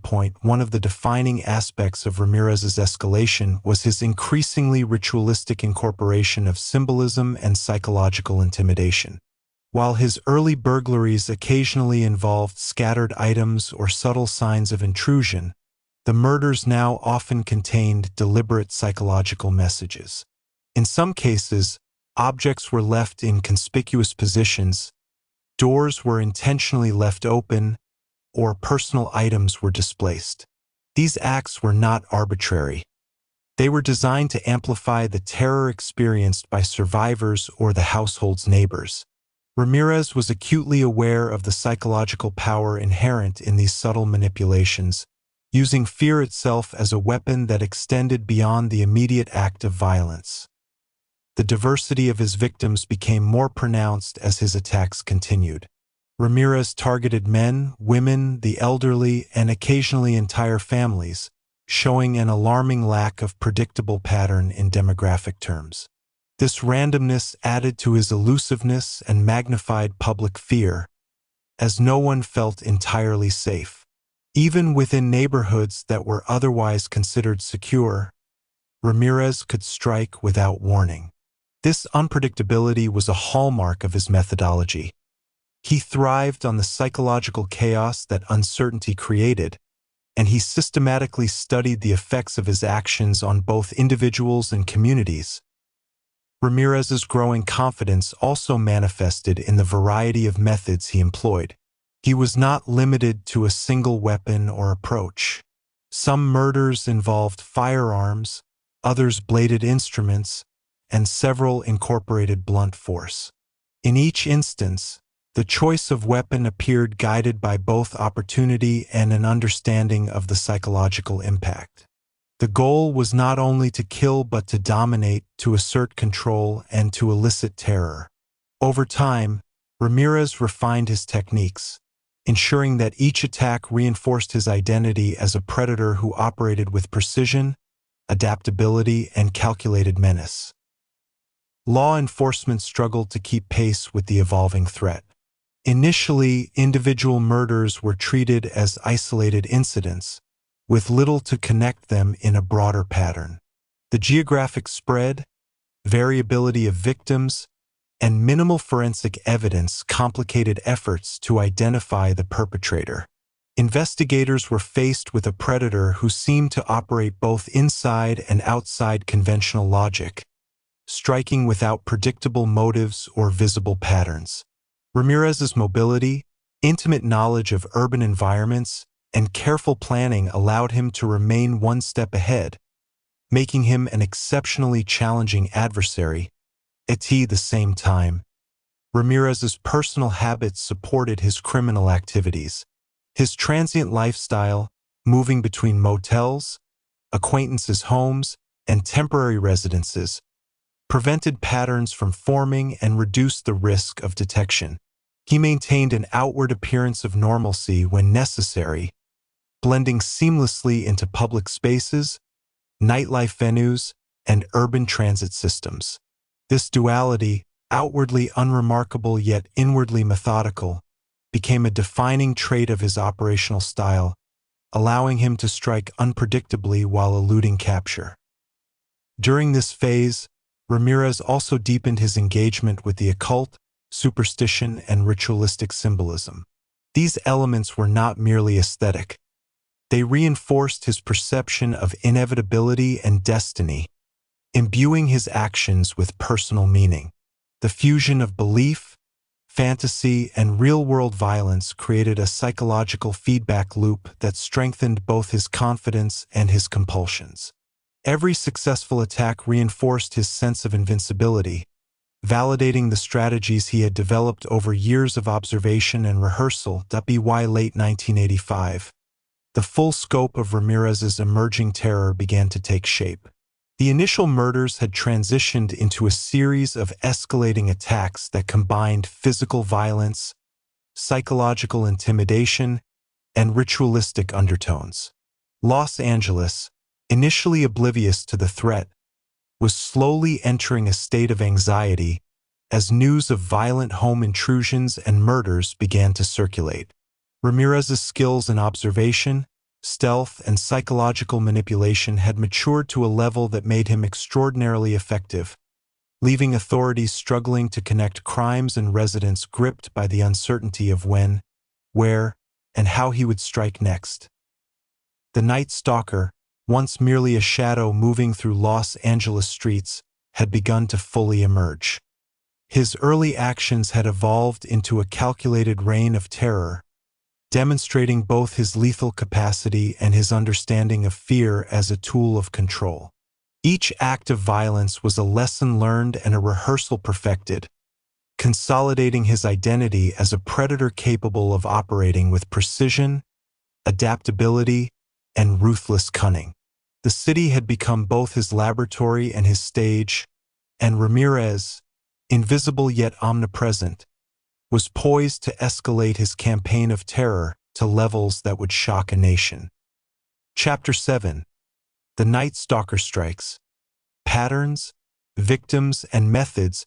By the end of 1985, Richard Ramirez had fully embraced the identity that would define him in history, the Night Stalker of Los Angeles. No longer merely a burglar or opportunistic intruder, he had become a calculating predator who combined physical skill, psychological manipulation, and a deep understanding of human behavior to strike terror into his victims. What set Ramirez apart from other criminals was not only the lethality of his acts but the meticulousness with which he planned, executed, and observed the aftermath. Each crime was both a demonstration of dominance and an experiment in fear. The victims Ramirez targeted during this period were chosen with striking randomness in appearance but strategic precision in vulnerability. He preyed on men and women, the elderly, couples, and families living in isolated homes. While there was no clear demographic pattern, the common thread was opportunity. Those who were most accessible, least protected, or living in areas that allowed him to approach undetected. This combination of apparent randomness and calculated selection created a profound sense of fear in the community, as no one could predict who might be next. The uncertainty itself became a weapon in Ramirez's arsenal, amplifying terror beyond the immediate acts. Ramirez's methods of entry were as varied as they were precise. He exploited unlocked doors and windows, architectural blind spots, and gaps in neighborhood security. His knowledge of household structures, gleaned through observation and prior burglaries, allowed him to penetrate homes with minimal noise or disruption. Once inside, he moved with silent precision, understanding the dynamics of the space and the likely movements of residents. This ability to remain undetected until the moment of confrontation was a hallmark of his crimes and contributed to the pervasive fear surrounding his attacks. The psychological component of Ramirez's crimes was equally important. He did not rely solely on physical violence. He engineered fear as a separate and equally potent weapon. Doors were left ajar, personal belongings disturbed, and sometimes subtle marks or symbols were intentionally left behind. Even in cases where residents were unharmed, these manipulations created profound anxiety, reinforcing the sense of vulnerability and loss of control. In essence, Ramirez's acts were as much about instilling dread as committing murder. His ability to combine physical and psychological terror was a distinguishing factor in his modus operandi. Ramirez's approach to victims was methodical and adaptable. In some instances, he would strike while the household was asleep, minimizing resistance and enhancing surprise. In others, he confronted residents directly, using a combination of charm, menace, and unpredictability to dominate them. This flexibility demonstrated not only tactical skill but a nuanced understanding of human psychology. Ramirez could assess situations in real time, adapting his behavior to maximize compliance, fear, or both. Such adaptability made him particularly elusive and dangerous, as his attacks did not follow a predictable script. Weapon choice was another facet of Ramirez's strategy. He did not rely on a single instrument but used knives, firearms, blunt objects, and occasionally improvised tools, each selected for opportunity, psychological impact, or tactical advantage. The variability kept both victims and law enforcement uncertain, complicating profiling efforts and reinforcing his unpredictability.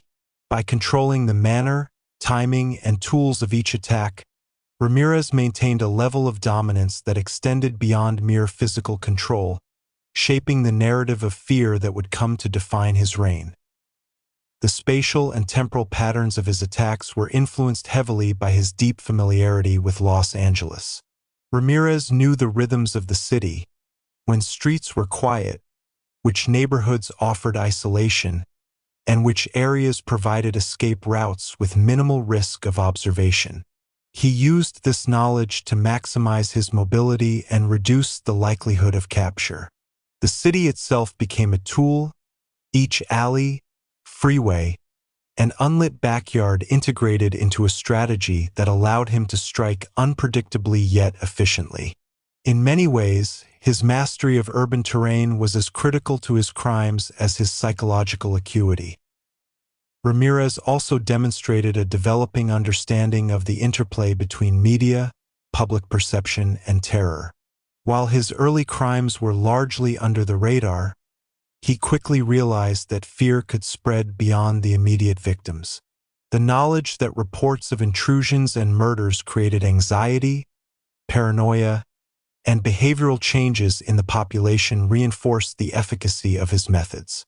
In this sense, his crimes became performative acts as well as predatory ones, extending the reach of his influence beyond the physical act itself. Fear became a tool weaponized on a societal scale. Each attack also provided Ramirez with feedback, allowing him to refine and adapt his techniques. Observing responses, studying security measures, and analyzing community reactions became integral to his approach. He internalized these lessons, ensuring that subsequent attacks were more efficient, more terrifying, and more difficult to anticipate. This iterative process of experimentation and refinement made him not only effective but continuously evolving, an adaptive predator whose strategies became increasingly sophisticated over time. By this stage, Ramirez had transformed into a figure who was more than just a criminal. He had become a psychological force. His attacks combined physical violence, strategic planning, and acute observation, creating a composite of terror that extended beyond the immediate moment. Victims, neighborhoods, and eventually the city at large were all part of the environment he manipulated. His methods demonstrated a chilling intelligence and an understanding of fear that few criminals ever achieve, cementing his emerging identity as the Night Stalker, whose presence would soon haunt Los Angeles nights with unprecedented intensity.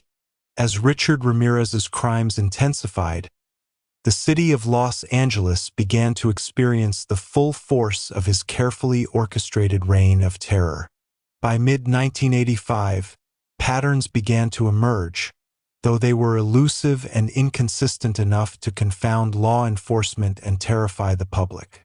Ramirez's attacks were defined not only by the brutality of the acts themselves but also by his strategic manipulation of fear, his adaptability, and his mastery of unpredictability. Each incident revealed a predator who had refined his craft through years of observation, experimentation, and immersion in the darker aspects of human behavior. Victim selection, while seemingly random, adhered to subtle patterns grounded in vulnerability. Ramirez preferred targets who could be isolated, whether physically by the layout of their homes or socially by the lack of immediate intervention. Elderly individuals living alone, couples in suburban residences, and households situated away from densely populated areas were particularly susceptible. Though demographic factors varied, spanning men, women, and families, the common denominator was accessibility and a heightened potential for control. Ramirez's ability to exploit these vulnerabilities made his attacks not only deadly but terrifyingly efficient.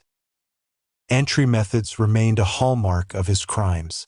Ramirez expertly utilized unlocked doors, open windows, and blind spots in architectural designs to gain access. In many cases, he bypassed alarms or security devices, demonstrating practical knowledge gained through previous burglaries and surveillance.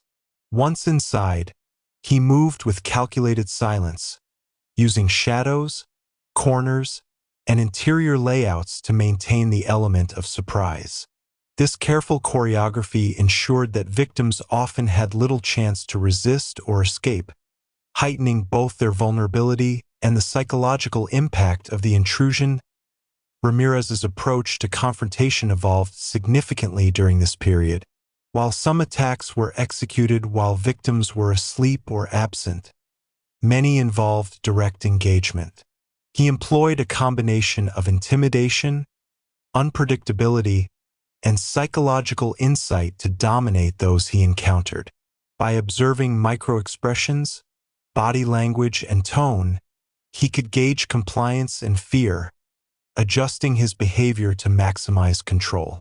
His presence alone, a shadowy figure capable of sudden violence, induced panic, often leading victims to comply with demands or remain immobilized by terror. The weapons Ramirez employed were as varied as his tactics. Knives, firearms, blunt instruments, and improvised tools were chosen strategically based on availability, desired effect, and situational advantage.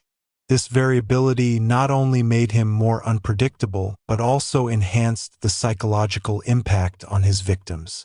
By alternating methods of violence, he prevented easy profiling and created uncertainty that extended fear beyond individual encounters. The combination of skillful execution, adaptability, and strategic weapon use solidified his emerging reputation as a dangerous and elusive predator.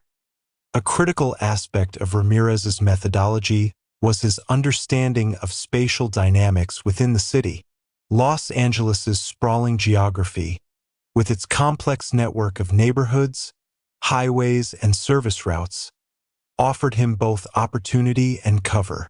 He became adept at navigating the city with precision, using knowledge of lighting, terrain, and traffic to avoid detection. Escape routes were carefully considered in advance, and the timing of attacks was often calculated to exploit moments when neighborhoods were quiet or surveillance minimal. In essence, the city itself became a tool in his crimes, a living environment he had mastered. Beyond the physical acts, Ramirez continued to employ psychological manipulation. He left subtle marks, rearranged personal items, and in some cases, left symbolic references to occult practices. These actions, while inconsistent, were calculated to amplify terror and suggest the presence of a force beyond ordinary human threat. Survivors reported feeling observed, violated, and deeply vulnerable, even when no direct violence occurred. Ramirez had discovered that fear could be engineered as effectively as physical harm, and he wielded this insight with chilling expertise. The broader social impact of Ramirez's attacks became increasingly evident. Neighborhoods were gripped by anxiety, residents altered routines, and public discourse began to reflect the pervasive sense of threat. Fear extended beyond direct victims. The unpredictability of attacks, coupled with the media's growing awareness, created a citywide atmosphere of dread.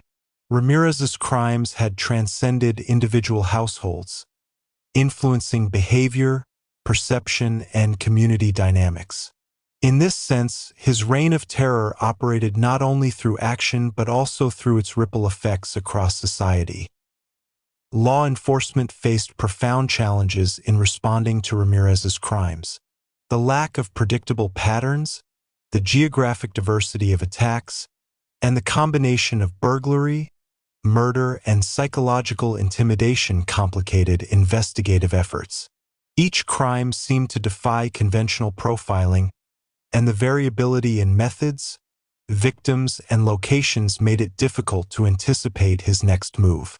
Ramirez's adaptability and mobility kept him consistently ahead of authorities, reinforcing the sense of helplessness that permeated both law enforcement and the general public. By the late 1980s, Ramirez had honed a terrifyingly effective operational style.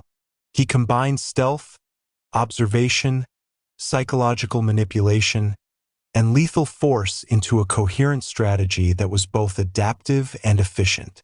Each attack was part of a continuum, building on prior experiences, refining techniques, and expanding the reach of fear. The Night Stalker had become more than a criminal. He had become a phenomenon, a figure whose presence could dominate not just physical spaces but the collective psyche of a city. In summary, the early phase of Ramirez's murders established the patterns, victims, and methods that would define his notoriety. His ability to select targets, execute attacks, manipulate perception, and exploit urban geography distinguished him from other predators. By integrating physical violence with psychological terror, he elevated his crimes to a level that extended fear beyond immediate victims to entire communities. Los Angeles, with its complex environment and dense population, became both his stage and his laboratory, facilitating the emergence of one of the most infamous and chilling serial predators in American history. Chapter 8: Hunting in the Shadows. The spread of fear across Los Angeles. By the latter half of 1985, Richard Ramirez had fully transitioned from isolated acts of violence to a sustained campaign of terror that would engulf Los Angeles.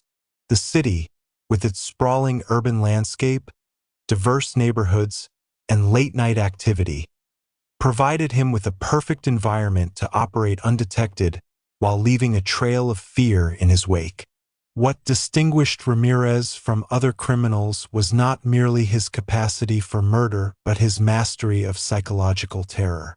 Each attack was a calculated exercise in control, uncertainty, and dominance, designed to instill deep, lingering fear not just in victims but throughout entire communities. At this stage, the frequency of attacks increased, demonstrating Ramirez's growing confidence and audacity. No longer limited to vulnerable individuals in isolated homes, he began striking in varied circumstances, including households with multiple residents, locations near neighbors, and even in settings where the risk of detection was higher. This escalation was deliberate. Ramirez sought to test his abilities, refine his methods, and reinforce the psychological edge he held over his victims. The variability of his attacks heightened public anxiety, as residents quickly realized that the Night Stalker could strike anywhere, at any time. The unpredictability of his movements was a crucial factor in the spread of fear. Ramirez utilized his extensive knowledge of Los Angeles's geography to navigate the city with precision, exploiting traffic patterns, urban layouts, and residential vulnerabilities. He moved seamlessly between affluent neighborhoods and working-class districts, avoiding patterns that law enforcement might detect. This mobility allowed him to select targets strategically while maintaining an elusive profile. In the minds of residents, the city itself had become unsafe, a maze where anyone could be watched, approached, or violated in the privacy of their homes. Ramirez's methods continued to combine physical violence with psychological manipulation. While murder was a defining component, he frequently emphasized fear and domination over immediate harm, especially in cases where he sought to experiment with reactions. Doors were left ajar, personal possessions displaced, and, on occasion, symbols or markings were left to suggest intent and control. Survivors often reported a lingering sense of being watched or haunted, indicating that the psychological dimension of his attacks was as integral to his methodology as the physical violence itself. This approach allowed Ramirez to extend the impact of his crimes far beyond the immediate victims. Victim selection remained both varied and strategic. Ramirez targeted men, women, couples, and elderly residents, often prioritizing accessibility and isolation rather than demographic factors. He was not motivated purely by financial gain. Theft was incidental in most cases. The primary objective was control, the ability to dominate, intimidate, and instill terror. By selecting a broad spectrum of victims, he amplified fear across diverse communities, reinforcing the perception that no one was safe. The randomness of his choices, combined with the deliberate calculation of vulnerability, created a pervasive atmosphere of anxiety that spread rapidly through neighborhoods. The physical execution of his attacks demonstrated increasing sophistication. Ramirez had become adept at silent entry, utilizing unlocked doors, unguarded windows, or architectural blind spots to infiltrate homes without detection. Once inside, he moved efficiently, navigating spaces with an almost instinctual awareness of likely human responses. In situations requiring direct confrontation, he employed a combination of unpredictability, menace, and psychological insight to maintain dominance. This blend of stealth and assertive control made him extraordinarily effective, allowing him to commit acts of violence while minimizing the risk of capture.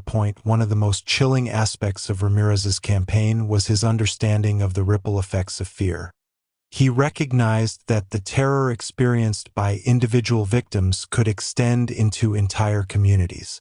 Reports of break-ins, attempted murders, and actual killings created a feedback loop of anxiety, altering routines, behavior, and perception across Los Angeles. Residents began locking doors at all hours, installing additional security measures, and avoiding nighttime activity. Ramirez had learned to weaponize not only physical acts but also the psychological response of the population, reinforcing his dominance through anticipation and observation. The media played an unwitting role in amplifying this fear. As news of Ramirez's attacks began to surface, sensational reporting highlighted the randomness, brutality, and unpredictability of the Night Stalker.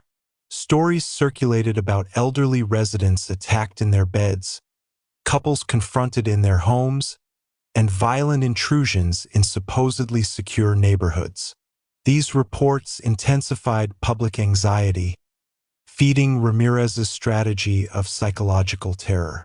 While he did not rely on media attention to commit his crimes, he understood its capacity to magnify the effect, transforming fear into a pervasive, citywide phenomenon. Ramirez's adaptation extended to the timing of attacks. He often struck during late-night hours, when residents were most vulnerable and law enforcement visibility was reduced. Darkness provided cover and amplified the terror of his presence. The combination of unpredictability, timing, and stealth allowed him to operate with remarkable impunity, striking fear into the city without leaving patterns that could be readily exploited by authorities. Each attack was both a practical exercise in predation and a reinforcement of his personal power over life, death, and perception. By this stage, the Night Stalker's reign had begun to fundamentally reshape daily life in Los Angeles. Communities were hypervigilant, families remained on edge, and the psychological impact of Ramirez's crimes was as significant as the physical. He had successfully transformed from a shadowy intruder into a citywide phenomenon, a figure whose presence, even in rumor or memory, generated palpable fear. The mastery of observation, stealth, and psychological manipulation that Ramirez had cultivated over years of preparation was now fully operational, leaving a city in suspense, terrorized, and uncertain of what the next night might bring. As 1985 turned into 1986, Richard Ramirez's presence in Los Angeles became a constant, unspoken dread. The city was no longer just a backdrop for his crimes. It had become a living extension of his predatory strategy. Streets, neighborhoods, and homes provided both opportunity and cover, while the public's growing awareness of his attacks heightened the psychological stakes. Ramirez's crimes were no longer merely local incidents. They were events that transformed ordinary nights into periods of suspense and fear, reshaping the behaviors and perceptions of residents across the metropolitan area. During this period, the number of attacks increased noticeably. Ramirez's confidence in his methods, his knowledge of the urban environment, and his ability to elude law enforcement allowed him to strike more frequently and in diverse locations. He was no longer constrained to isolated homes or specific districts. He could target affluent suburbs, working-class neighborhoods, and even areas thought to be secure due to proximity to neighbors or patrol routes. This expansion of operational territory reinforced his unpredictability, ensuring that fear remained pervasive and inescapable. The Night Stalker's attacks were characterized by a chilling combination of violence and psychological manipulation. While physical harm was central, Ramirez also focused on instilling terror that would linger far beyond the immediate crime. Victims often described the sensation of being watched, violated, and powerless in the face of an invisible predator. Personal possessions were disturbed or left in disarray. Doors were deliberately left ajar, and in some cases, markings or symbols were left behind.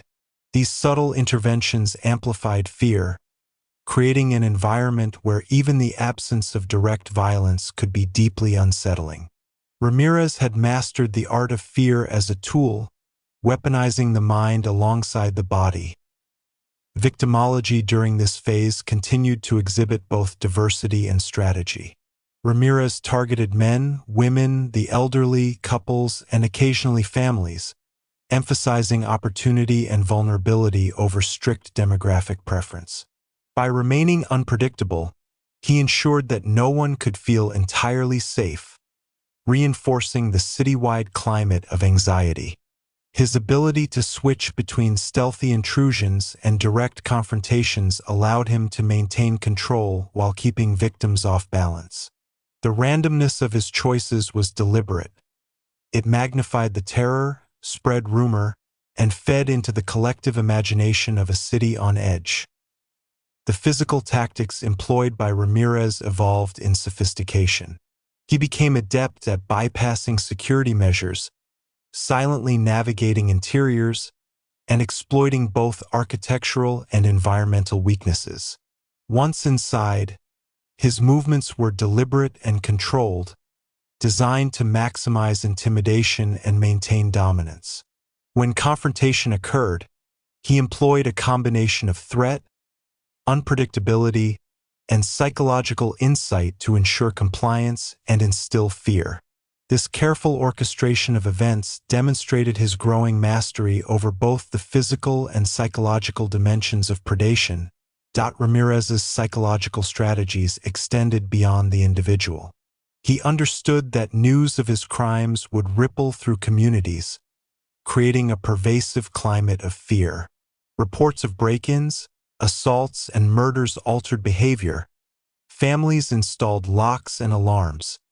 Neighborhoods implemented watch systems, and residents became hypervigilant. Ramirez's awareness of these effects allowed him to operate with a form of meta-control. Not only did he dominate individual victims, but he also influenced the broader social environment, amplifying the psychological impact of his crimes exponentially. Law enforcement, meanwhile, struggled to contend with the variability and unpredictability of his attacks. Geographic dispersion, inconsistent victim profiles, and minimal forensic evidence created significant challenges. Despite early connections between incidents, authorities lacked the tools, technology, and profiles to anticipate his next move. Ramirez's ability to adapt, combined with his transient lifestyle and mobility, allowed him to remain consistently elusive. He was not merely hiding in shadows. He was exploiting the shadows of the city itself as a tactical advantage. Ramirez's engagement with occult symbolism and ritualistic elements became more pronounced during this phase. While not consistent in every attack, his occasional use of symbols and markings reflected both personal obsession and a desire to psychologically manipulate victims. These elements enhanced the aura of unpredictability and danger, leaving survivors to grapple not only with physical trauma, but also with a sense of encountering something beyond ordinary human threat. The infusion of occult imagery amplified fear, deepening the lasting psychological scars of his victims. By mid-1986, the collective impact of Ramirez's crimes had transformed Los Angeles. Residents lived with heightened vigilance.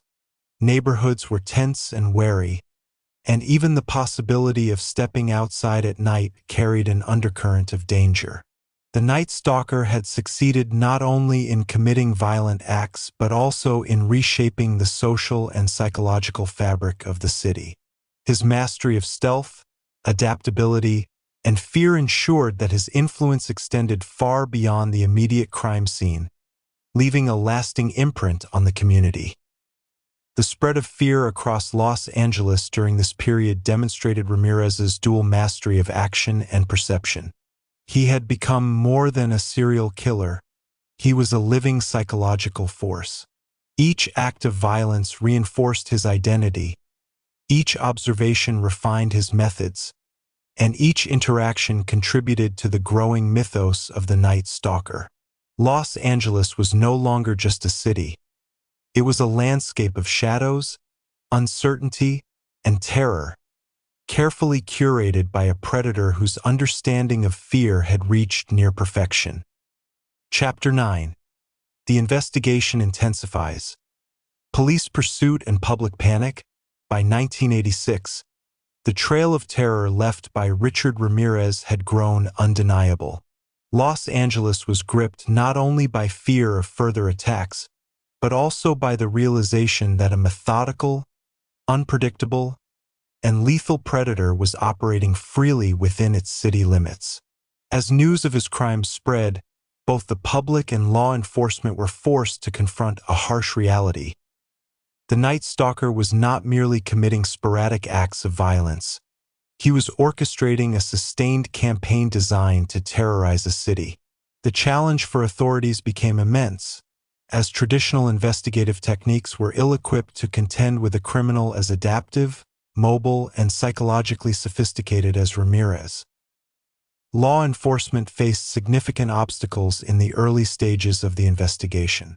The crimes spanned multiple jurisdictions, including Los Angeles, Orange County, and surrounding areas, complicating coordination between agencies.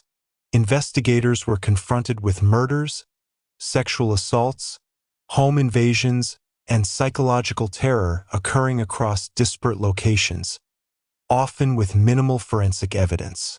Ramirez's adaptability and unpredictability exacerbated the challenge, as his attacks varied in method, timing, and victimology. Officers struggled to identify a clear pattern, leaving them in a reactive position, attempting to respond to crimes that had already occurred rather than anticipating them. Early investigative efforts focused on connecting the crimes through physical evidence, witness statements, and geographic profiling. However, the variability in Ramirez's approach complicated these efforts. Some victims survived encounters and provided descriptions, but the accounts often differed in key details, making it difficult to establish a coherent profile. Compounding this difficulty was Ramirez's ability to blend seamlessly into public spaces, appearing outwardly normal while maintaining a transient lifestyle that minimized traceable patterns.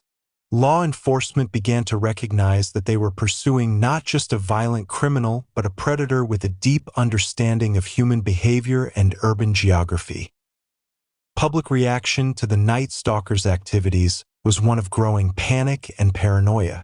Media coverage emphasized the randomness and brutality of the attacks, heightening the collective sense of vulnerability. Neighborhoods became tense, residents adopted rigorous security measures and ordinary activities. Walking at night, leaving windows open, or being alone at home were viewed as potential dangers. Ramirez had succeeded in weaponizing not only his physical acts but also the psychological impact of his reputation. Fear spread faster than law enforcement could respond, creating a citywide climate of anxiety that played directly into his strategy of terror. One of the major breakthroughs in profiling the Night Stalker came from careful analysis of crime scene patterns and behavioral traits. Investigators noted his preference for late-night attacks, ability to enter homes undetected, and tendency to target vulnerable residents. They also observed the psychological elements of his crimes, the deliberate disruption of personal space, the use of intimidation, and the occasional incorporation of occult symbols. These insights allowed profilers to begin constructing a psychological portrait, emphasizing Ramirez's intelligence, patience, adaptability, and compulsion to dominate through fear. Despite these emerging insights, law enforcement efforts were hampered by the sheer breadth and randomness of Ramirez's attacks. Each new crime added pressure, increasing public scrutiny and media attention while simultaneously allowing Ramirez to refine his methods. He had learned to study reactions, exploiting investigative blind spots and community behaviors.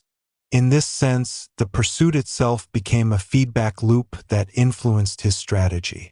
The very efforts to apprehend him inadvertently provided him with information that reinforced his sense of invincibility and mastery over the city. Survivors' testimonies became a crucial, though sometimes inconsistent, source of information.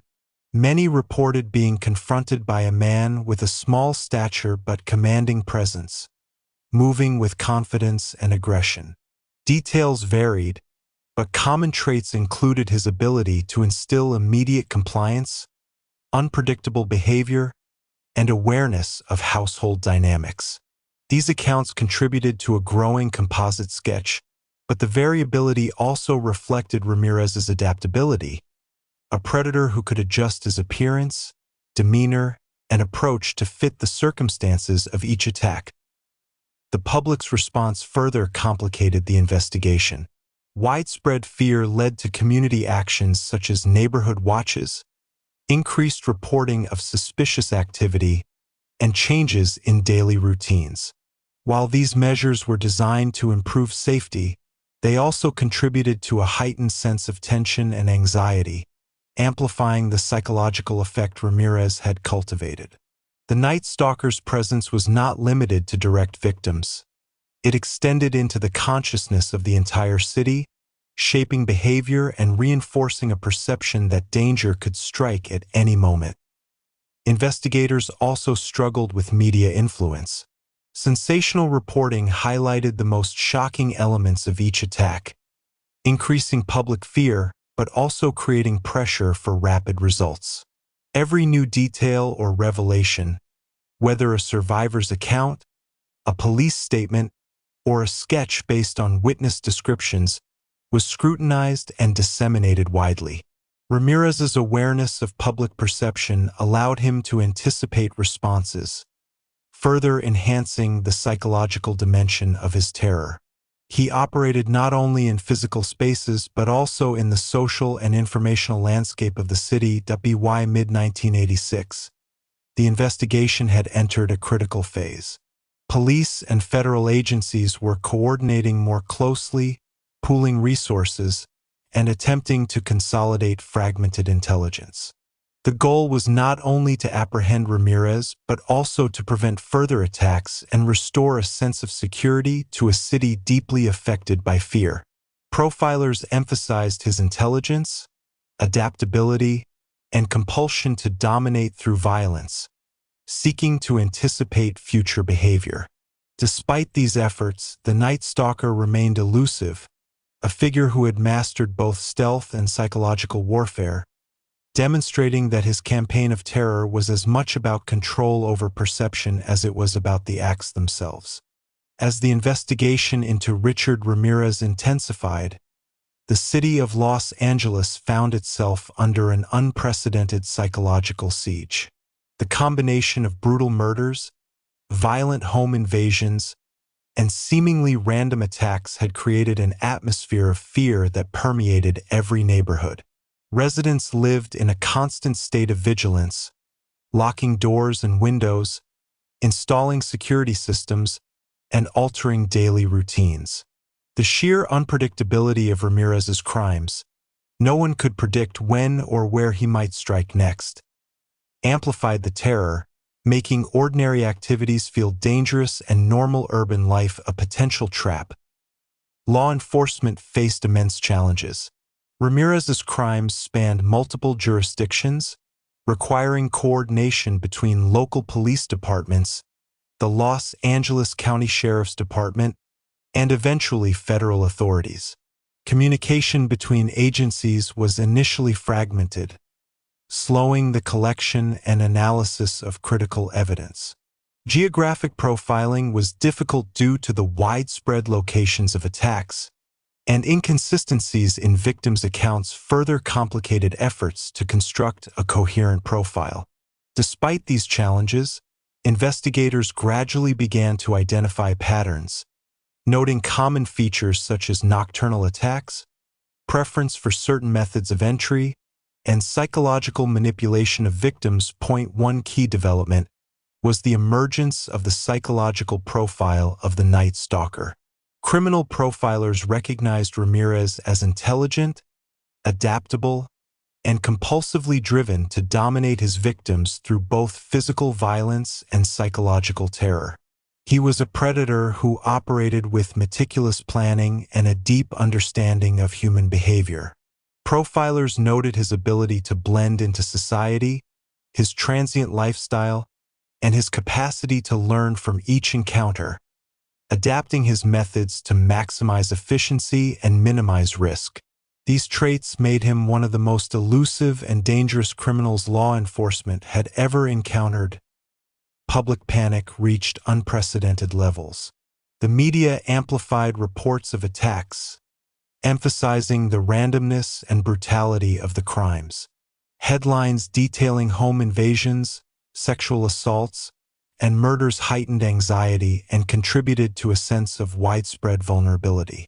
Neighborhood watches and community patrols sprang up, but the fear persisted. The city itself became a theater of terror, where even familiar streets and homes felt unsafe. Ramirez had transformed Los Angeles into a landscape of shadows, uncertainty, and constant vigilance. Investigators began to piece together a clearer picture of Ramirez's methodology. He often targeted homes that offered a combination of accessibility and minimal resistance. Late-night attacks were common, capitalizing on darkness and the natural vulnerabilities of sleeping residents. He used stealth to enter homes quietly, yet he was also willing to confront victims directly when necessary. Weapons varied. Knives, firearms, and blunt objects were all employed strategically, chosen for both practical and psychological impact. Each attack was both a rehearsal in dominance and an assertion of control. The psychological manipulation in Ramirez's crimes was particularly notable. Victims frequently reported feeling violated, powerless, and under intense scrutiny. Personal items were disturbed, doors left open, and, in some cases, symbols or markings were left behind. These deliberate actions created lingering fear, reinforcing the perception that Ramirez was omnipresent and unpredictable. Even after surviving an encounter, victims experienced prolonged trauma, altered behaviors, and a pervasive sense of insecurity. The Night Stalker had discovered that the psychological impact of his crimes could extend far beyond the immediate act of violence. Law enforcement's efforts to anticipate Ramirez's behavior were hindered by his adaptability. He continuously evolved his tactics, learning from each encounter, avoiding predictable patterns, and exploiting weaknesses in both community vigilance and investigative strategies. Witness sketches and survivor descriptions provided some guidance, but inconsistencies and Ramirez's variable appearance complicated identification. His ability to adjust in real time made traditional profiling difficult, forcing authorities to rely on a combination of behavioral analysis, forensic investigation, and community reporting to narrow down potential leads. The role of the media in shaping public perception became increasingly significant. Sensationalized coverage, while informative, contributed to widespread panic.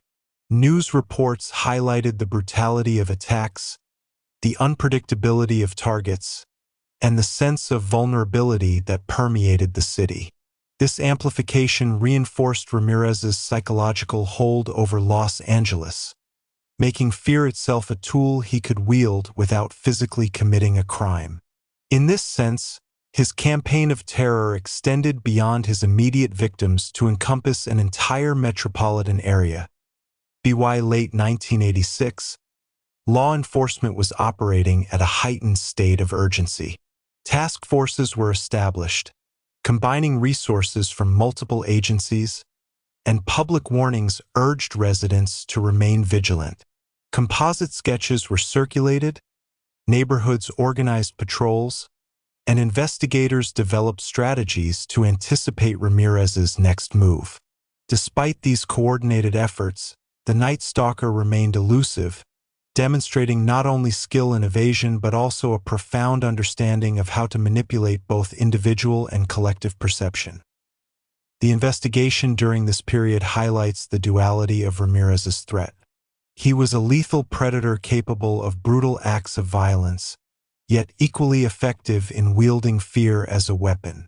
His crimes forced a city into heightened awareness, altered routines, and pervasive anxiety. Law enforcement faced the unprecedented challenge of pursuing a criminal who was as much a psychological force as he was a physical threat. The Night Stalker's reign was defined not only by the crimes he committed, but by the mastery of terror he exerted over Los Angeles, leaving a lasting imprint on the city's consciousness. Chapter 10. The City in Fear: Media, Public Reaction, and Urban Panic. By 1986, Los Angeles had become a city gripped by an almost tangible, collective fear. Richard Ramirez, now infamous as the Night Stalker, had transformed routine life into a suspense-filled ordeal where ordinary activities carried the risk of deadly intrusion. Residents altered their behaviors in subtle and overt ways, locking doors at all hours, double-checking windows, and constantly assessing the environment for potential threats. Even mundane tasks such as walking home from a late shift or retrieving the newspaper at dawn became exercises in vigilance, as the possibility of encountering Ramirez, whether in shadowed alleys, unlit streets, or even within their own homes, loomed over every neighborhood. Media coverage played a crucial role in amplifying the city's fear.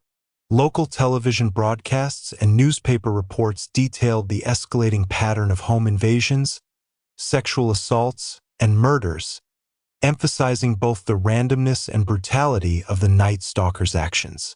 Sensationalized headlines often led with lurid details, describing the attacker's methods, victim experiences, and the seemingly capricious selection of targets. While the intention was to inform and caution the public, the effect was a continuous reinforcement of collective anxiety. Fear became a self-perpetuating force, as reports spread rumors, speculation, and heightened vigilance, creating a pervasive sense that danger was omnipresent. Neighborhoods began organizing informal patrols and community watches. Residents formed ad hoc networks to report suspicious activity, often collaborating with local police to increase vigilance.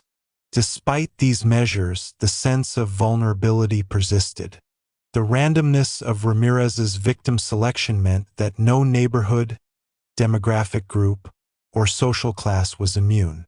Affluent suburbs, working-class districts, and isolated homes alike experienced the psychological impact of living under the constant threat of intrusion. This unpredictability, the knowledge that the Night Stalker could strike anywhere at any time, contributed significantly to the overall climate of fear. Public response extended beyond vigilance. Many residents adopted precautionary measures that altered everyday routines. Lights were left on overnight, late-night travel was minimized, and personal routines were adjusted to avoid solitude.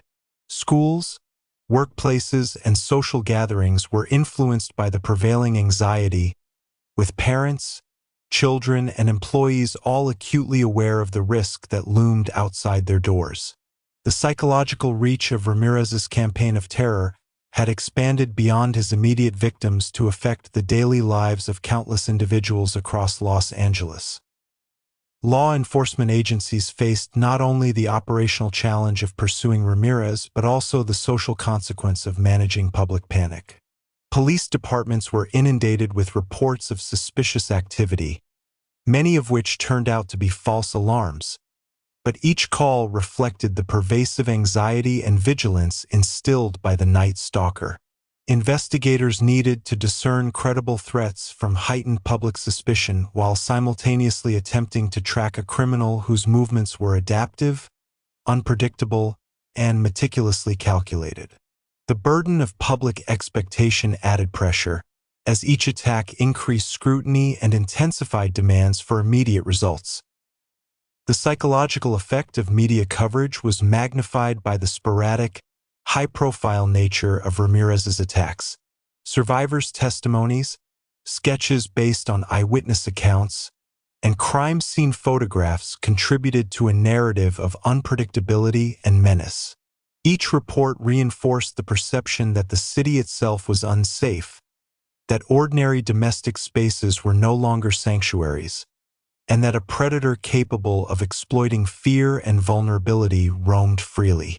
Ramirez's understanding of these dynamics, whether intentional or unconscious, made him more than just a physical threat. He had become an architect of urban terror. Urban panic extended into behavioral shifts across the population. Residents avoided nighttime travel, altered work schedules, and, in many cases, relocated temporarily or permanently to perceived safer areas. Businesses adapted to the climate of fear, adjusting hours and security measures. Social interactions were constrained, as people hesitated to engage in previously routine activities due to concerns about safety.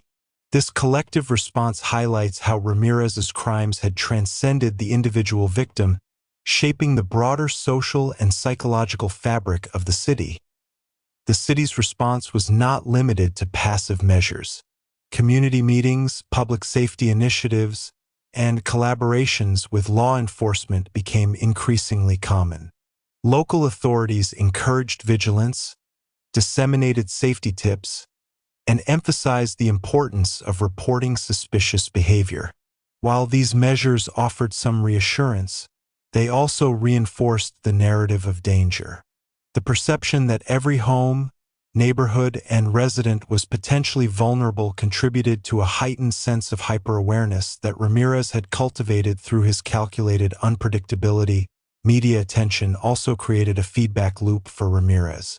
The widespread dissemination of information about his crimes, including methods, locations, and sketches, provided him with insights into public and law enforcement perception. He could anticipate reactions, exploit fears, and adapt his tactics accordingly. Each new report was not merely news. It was data, reinforcing the psychological and operational dimensions of his campaign. Fear had become both a product of his actions and a tool he manipulated with precision, shaping the environment to his advantage even without direct engagement. By this period, Los Angeles had evolved into a city where fear dictated behavior. Residents operated under the shadow of the Night Stalker, altering daily routines, neighborhood dynamics, and social interactions. Ramirez's influence extended far beyond the crime scenes themselves, demonstrating an extraordinary mastery of psychological control. He had become a pervasive presence, shaping not only the physical environment through his acts of violence, but also the mental and emotional landscape of an entire urban population. As the terror of the Night Stalker continued, Los Angeles experienced a profound transformation in the collective psyche of its residents. Fear became an invisible but omnipresent force, dictating how people moved through the city, interacted with neighbors, and approached even the most mundane activities. Every locked door, dimly lit street, and unexpected noise became a potential threat, a reminder that Richard Ramirez could strike anywhere at any time. His crimes had transcended mere physical violence, embedding themselves into the very consciousness of a city struggling to reclaim a sense of safety. The city's media played a central role in shaping both perception and panic. Reports detailed the brutality and randomness of Ramirez's attacks, often emphasizing the psychological horror inflicted on survivors. Newspapers ran vivid accounts of home invasions, sexual assaults, and murders, while television broadcasts highlighted witness descriptions, composite sketches, and crime scene footage. This coverage, though intended to inform the public, inadvertently magnified fear. Residents absorbed the details, internalized the risks, and adjusted their behavior accordingly, creating an atmosphere in which anxiety became a permanent backdrop to daily life. Neighborhoods responded with heightened vigilance. Block watches, community patrols, and informal neighborhood networks became commonplace. Residents coordinated to report suspicious individuals, monitor one another's homes, and share information about potential threats. While these measures were practical, they also reinforced the perception that danger was omnipresent. Every shadow, every unfamiliar face, became a potential source of terror. Ramirez had effectively turned the city into a theater of fear, where even ordinary streets and homes felt like dangerous, unpredictable spaces. The psychological impact of the Night Stalker extended far beyond the immediate victims. Survivors' accounts highlighted the enduring trauma, including nightmares, heightened anxiety, and a persistent sense of vulnerability. Families reported changes in children's behavior, altered routines, and a reluctance to engage in previously normal activities. These effects rippled across communities, creating an environment in which fear shaped collective behavior. Ramirez's crimes were no longer isolated incidents. They had become events that defined an entire city's experience of night, security, and trust. Law enforcement grappled with the dual challenges of pursuing Ramirez and managing public panic. Police departments faced pressure to produce results, respond to an increasing number of calls, and reassure a frightened population. The randomness and brutality of Ramirez's attacks, combined with his mobility and adaptability, made traditional investigative approaches insufficient. Task forces were established, combining resources from multiple agencies, including local, county, and federal authorities. Yet despite these efforts, Ramirez remained elusive, demonstrating not only tactical skill but a profound understanding of how to operate within and manipulate the urban environment. The feedback loop between media coverage, public fear, and Ramirez's adaptability became increasingly evident. Every report, sketch, and survivor testimony informed both the public and the predator himself. Ramirez could anticipate reactions, exploit heightened anxiety, and adjust his tactics to maintain an edge. His crimes were not solely acts of physical violence. They were calculated interventions in the social and psychological fabric of Los Angeles. Fear itself became both a weapon and a measure of success, reinforcing his identity as a figure whose reach extended beyond immediate victims. Residents' behavior during this period reflected a city in a state of heightened alarm. Late-night outings were avoided, streets were patrolled in groups, and homes became fortified with locks, alarms, and security systems. The public's vigilance, while understandable, created a pervasive sense of tension that Ramirez had cultivated through his unpredictability and brutality. Each day became a negotiation with anxiety, a conscious or unconscious anticipation of potential intrusion. The city's rhythm, its social interactions, and even its nightlife were reshaped under the shadow of the Night Stalker. Psychological trauma was further amplified by the randomness of Ramirez's attacks. The lack of a clear pattern made it impossible for residents to predict his next move, creating a constant undercurrent of uncertainty. People did not merely fear being victims themselves. They feared the unknown, the unpredictability, and the idea that the predator could strike anyone at any time. This uncertainty magnified anxiety, reinforcing Ramirez's strategy of extending terror beyond direct contact. The city itself had become a landscape of fear, a complex environment in which his presence, real or imagined, was omnipresent. Be why this phase.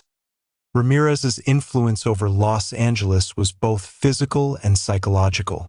He had transformed from a hidden intruder into a symbol of terror, reshaping the behaviors, routines, and perceptions of thousands.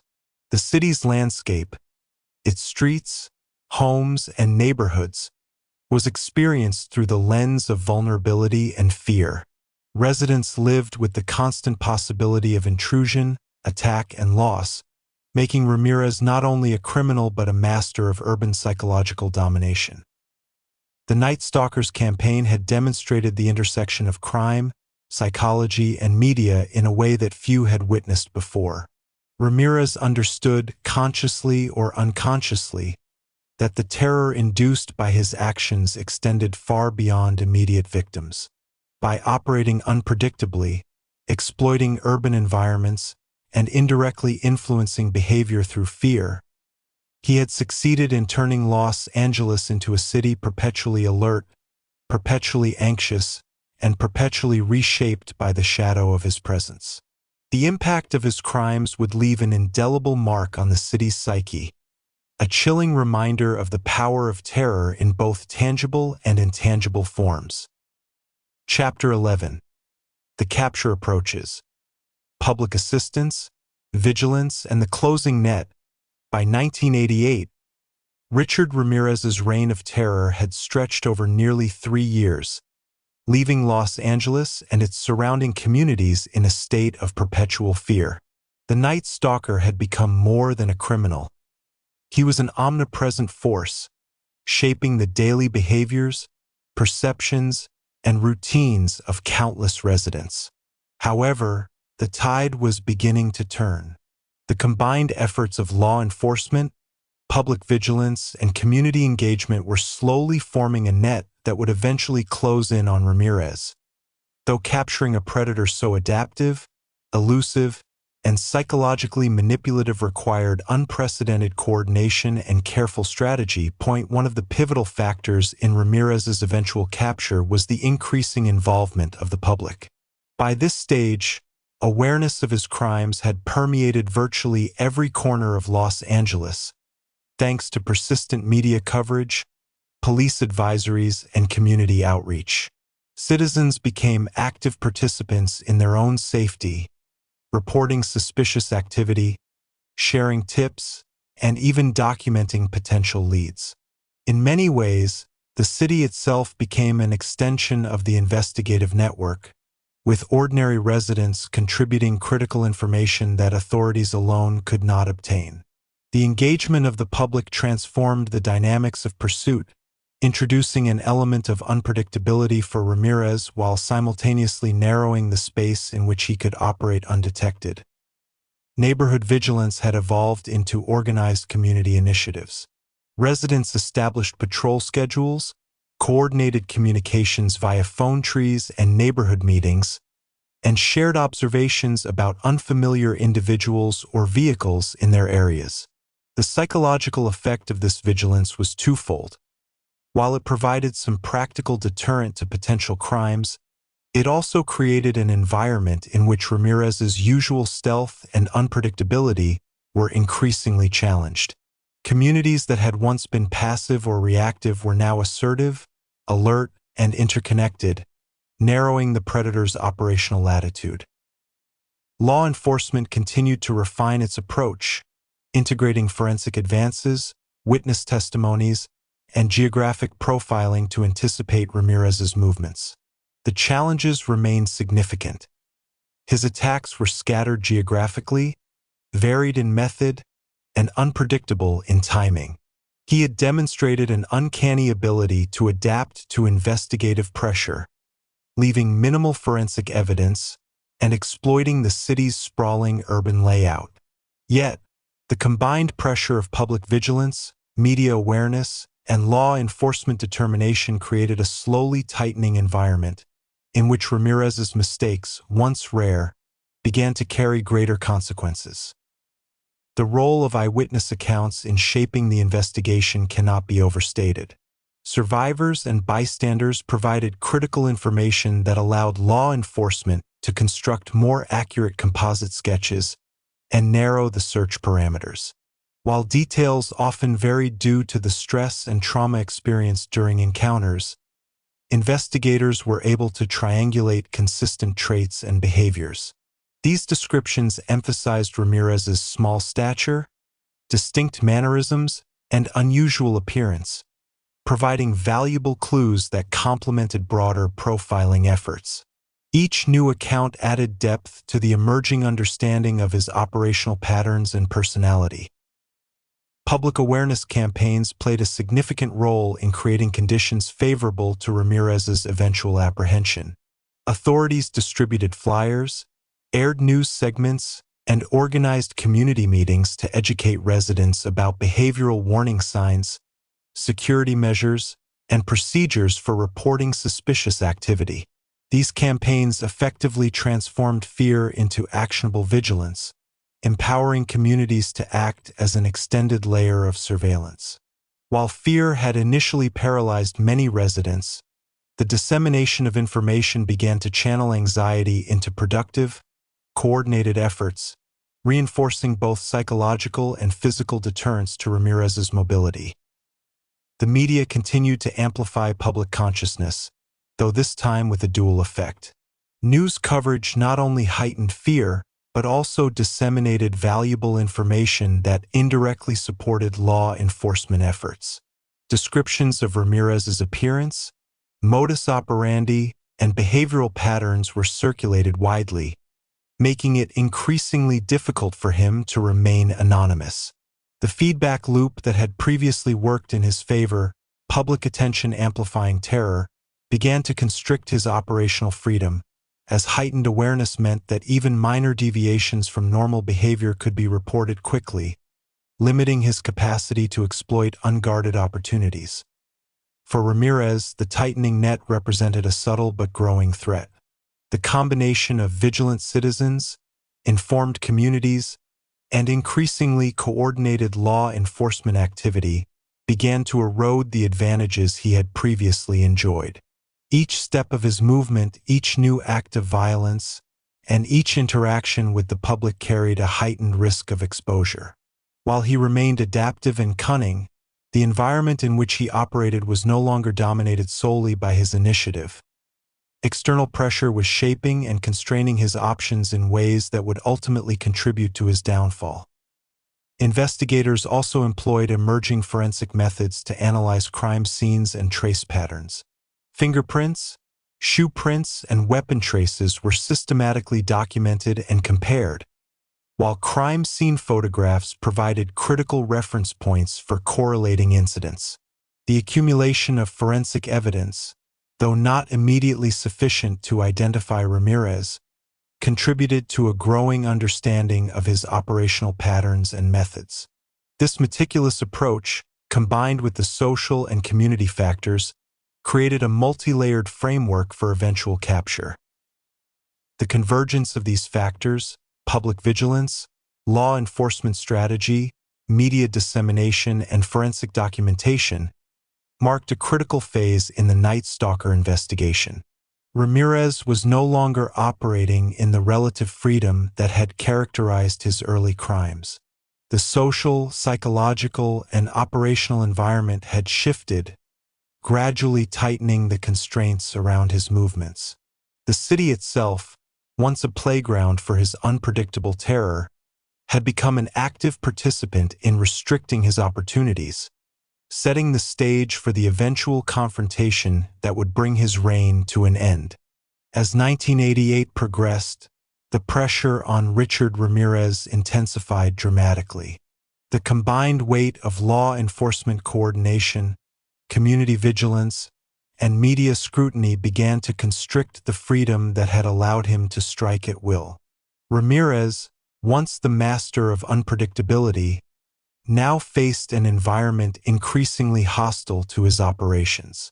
Ordinary citizens had become active participants in tracking his movements, transforming the urban landscape of Los Angeles into a complex web of observation and intervention. Every street corner, alley, and residential block carried the potential for exposure, limiting his once seemingly infinite operational latitude. Community involvement reached unprecedented levels. Residents formed neighborhood watch groups, organized coordinated patrols, and kept meticulous records of suspicious activity. Flyers with Ramirez's photograph and descriptions circulated widely, ensuring that the public could identify potential sightings quickly. The psychological shift was remarkable. Fear, which had previously immobilized many, became a motivating force for action. Citizens were no longer passive observers. They were an extension of law enforcement, eyes and ears that could report anomalies in real time. This heightened awareness made the city increasingly inhospitable to a predator who thrived on stealth and surprise. Law enforcement, meanwhile, had refined its strategy. Multi-agency task forces pooled resources, shared intelligence, and coordinated patrols to cover areas where Ramirez had previously struck. Forensic analysis, witness interviews, and geographic profiling were integrated into a systematic approach designed to anticipate his movements and reduce the likelihood of further attacks. Investigators recognized that Ramirez's adaptability and cunning required a flexible, multi-pronged strategy. Rather than relying solely on conventional methods, authorities now leveraged the collective vigilance of citizens alongside technological and analytical tools, creating a comprehensive net designed to close in on the Night Stalker. Critical breakthroughs came from the collaboration between the public and law enforcement. Numerous sightings reported by alert residents provided timely information, allowing police to focus on potential escape routes and areas of interest. Witness accounts were cross-referenced with geographic data, establishing patterns that had previously been obscured by Ramirez's mobility. Each report, however small, contributed to a growing mosaic of intelligence that was gradually limiting the predator's freedom. The environment in which he had once operated with impunity was now one of increasing scrutiny and constraint. Ramirez's psychological profile further informed the investigative approach. Experts highlighted his compulsion to dominate and intimidate, his adaptability in response to obstacles, and his ability to exploit human fear as a tool. By understanding these tendencies, law enforcement could predict potential behaviors and preemptively address vulnerabilities in the city's security network. This combination of behavioral analysis, forensic evidence, and community engagement created a multi-layered approach, transforming Los Angeles from a reactive environment into a proactive force against the Night Stalker. The tipping point was reached when multiple coordinated efforts converged. Citizens recognized Ramirez on the streets, triggering rapid alerts to law enforcement.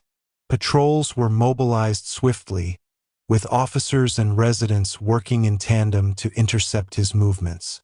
Ramirez, despite his experience, could not operate effectively under this intense, multi-layered scrutiny. His ability to rely on stealth, surprise, and fear as tools was increasingly compromised, illustrating how a predator, no matter how skilled, can be constrained by collective awareness and strategic coordination. Media coverage played a dual role in this final phase.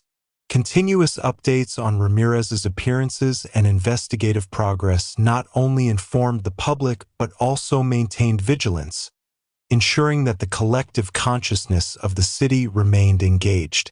While previous media reports had amplified fear, these updates transformed anxiety into actionable awareness, enabling residents to participate in tracking and ultimately capturing the predator. This shift highlights the complex interplay between public perception, media, and law enforcement in shaping the outcome of high-profile criminal investigations. The culmination of these efforts demonstrated the power of coordinated social, psychological, and operational forces in combating a highly adaptive criminal. Ramirez's eventual capture was not the result of luck or a single mistake. It was the product of persistent vigilance, methodical planning, and the integration of multiple layers of intervention. The predator who had terrorized Los Angeles for years was finally constrained by the very community he had sought to dominate, illustrating the limits of individual cunning against collective action. In retrospect, the capture of Ramirez underscores a broader lesson about the dynamics of fear, crime, and urban life. The Night Stalker's reign of terror had reshaped an entire city, influencing behavior, perception, and social interaction. Yet, it also revealed the capacity for communities to adapt, respond, and reclaim agency in the face of danger. The closure of this chapter in Los Angeles history represents not only the end of Ramirez's direct threat, but also a testament to the resilience, vigilance, and collective action of a city under siege. Chapter 12. Arrest, Trial, and the Unraveling of a Serial Killer. The arrest of Richard Ramirez in August 1985 marked a turning point in the nearly 3-year-long campaign of terror that had gripped Los Angeles. Though the investigation had been intense, Ramirez's capture was precipitated by a remarkable combination of public vigilance, luck, and the tenacity of law enforcement. The culmination of months of coordinated efforts, neighborhood watch involvement, and widespread community awareness finally converged to bring the Night Stalker into custody, ending a reign that had terrorized thousands and left an indelible mark on the city. The capture itself was dramatic and emblematic of the social climate that Ramirez had both exploited and ultimately fallen victim to. On the day of his apprehension, Ramirez was recognized in the suburb of East Los Angeles by local residents who had seen his photograph in newspapers and on television broadcasts. His distinctive appearance and erratic behavior triggered alarm. Instead of fleeing, he attempted to evade capture, but was overpowered by a growing crowd of citizens who courageously restrained him until law enforcement arrived. This instance highlighted the critical role of community involvement, showing how public vigilance and collective action could intersect to neutralize even the most dangerous predator. Once in custody, Ramirez became the focus of intense scrutiny, both from law enforcement and the public. His arrest offered a rare opportunity to analyze the mind of one of the most notorious serial killers in American history. Investigators meticulously documented his movements, behaviors, and connections, linking him conclusively to numerous crimes spanning multiple jurisdictions. Fingerprint analysis, ballistic comparisons, and corroborative witness statements built an overwhelming case against him. This painstaking process underscored the complex and methodical nature of modern criminal investigations, particularly when confronting a perpetrator who had deliberately exploited gaps in law enforcement coordination.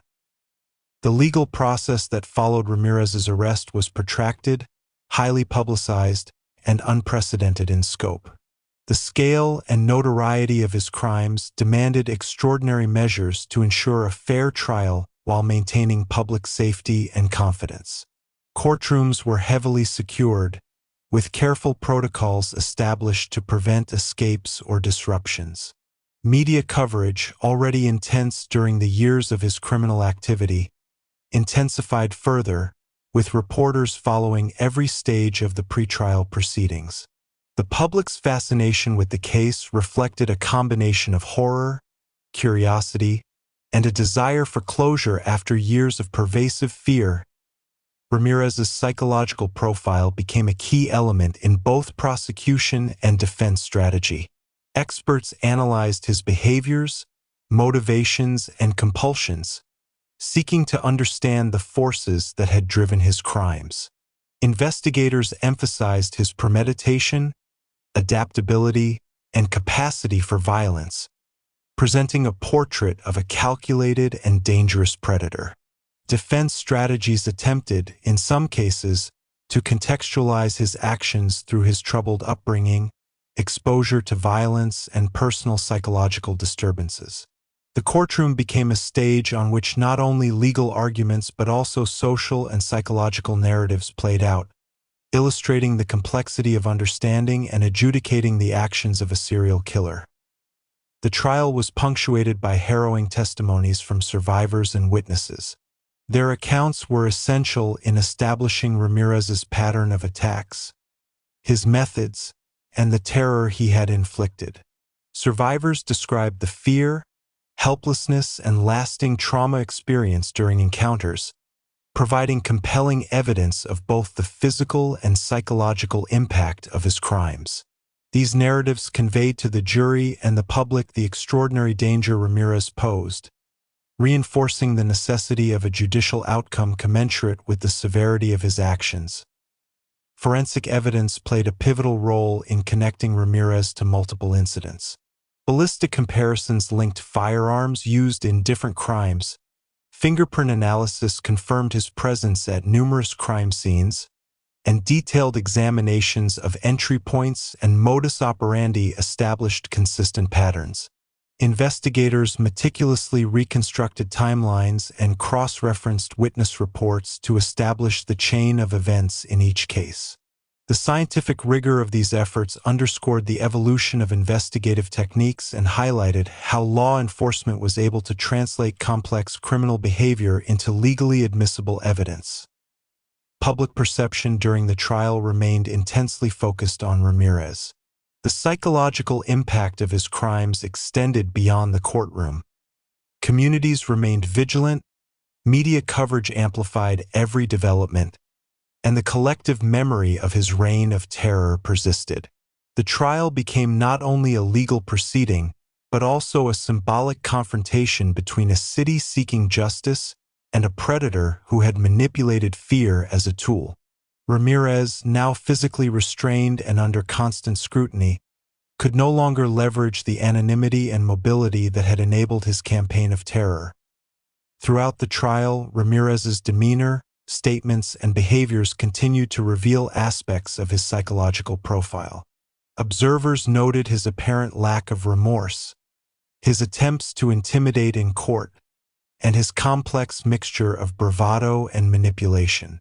Expert witnesses elaborated on his compulsive tendencies, fascination with death and violence, and patterns of escalating aggression. The courtroom itself became a lens through which the nature of his criminal psyche could be examined in meticulous detail, offering insights into the combination of personal pathology, environmental influences, and deliberate choice that had fueled his crimes. In this phase, the city of Los Angeles, which had lived in fear for years, was collectively witnessing the unraveling of one of its most infamous threats. The trial provided both closure and understanding, transforming Ramirez from an elusive figure of terror into a comprehensively documented criminal subject. While the scars left on victims and communities remained, the judicial process began to impose accountability, demonstrating that the combined forces of law enforcement, forensic science, and public engagement could counter even the most adaptive and dangerous serial predator. The second phase of Richard Ramirez's trial revealed the depth and scope of his criminal actions, solidifying his place in history as one of the most notorious serial killers in American history. By this stage, the evidence against him was overwhelming, encompassing forensic data, eyewitness accounts, survivor testimonies, and detailed analyses of his modus operandi. Each presentation of proof reinforced the systematic nature of his crimes, highlighting not just acts of violence but a calculated and deliberate pattern of terror that spanned multiple neighborhoods and years. Forensic experts meticulously presented physical evidence linking Ramirez to various crime scenes. Fingerprints, footprints, and ballistic analyses were cross-referenced to establish his consistent involvement in murders, home invasions, and sexual assaults. Crime scene photographs, sketches, and video documentation provided the jury with tangible representations of his methodical and often ritualistic approach to his attacks. These details illustrated not only the physical severity of his crimes but also the psychological signature he left behind, which had terrorized communities and challenged law enforcement's investigative strategies. Survivor testimonies formed a powerful component of the trial, vividly recounting the terror and helplessness experienced during encounters with Ramirez. Victims described his sudden appearances in homes, the deliberate intimidation he wielded, and the violent escalation when resistance occurred. The narrative of fear, confusion, and the struggle to survive conveyed the human impact of his reign of terror. These testimonies did more than document events. They provided insight into Ramirez's psychological manipulation, his ability to command compliance through fear, and the lasting trauma inflicted on those who survived. Throughout the trial, Ramirez's own demeanor fascinated both the public and observers in the courtroom. His behavior was marked by bravado, occasional defiance, and moments of apparent detachment, which some interpreted as a manifestation of psychopathy. Psychologists and criminal profilers offered detailed analyses, emphasizing his lack of empathy, fascination with death and violence, and compulsive need to dominate victims. The trial, therefore, became not only a legal proceeding but also an examination of the mind of a serial killer, revealing patterns of thought, obsession, and behavioral reinforcement that had facilitated years of unpunished criminal activity. The prosecution strategy focused on demonstrating the premeditated nature of Ramirez's actions and the persistent threat he posed to society. By presenting connections between crimes, analyzing patterns of entry, weapon usage, and the psychological terror inflicted on victims, prosecutors established that Ramirez's offenses were not random acts of violence but components of a broader, deliberate campaign of fear. The emphasis on premeditation and continuity strengthened the case for maximum accountability, underscoring the danger he represented and the need for severe legal consequences. Defense strategies, while attempting to contextualize Ramirez's actions within his troubled upbringing and exposure to violence, faced substantial challenges. The magnitude of evidence, coupled with survivor testimonies and forensic corroboration, left little room for mitigation. Courts and juries were confronted with the dual narrative of environmental influence versus personal responsibility, but the scale of his criminality ultimately tilted the balance decisively toward accountability.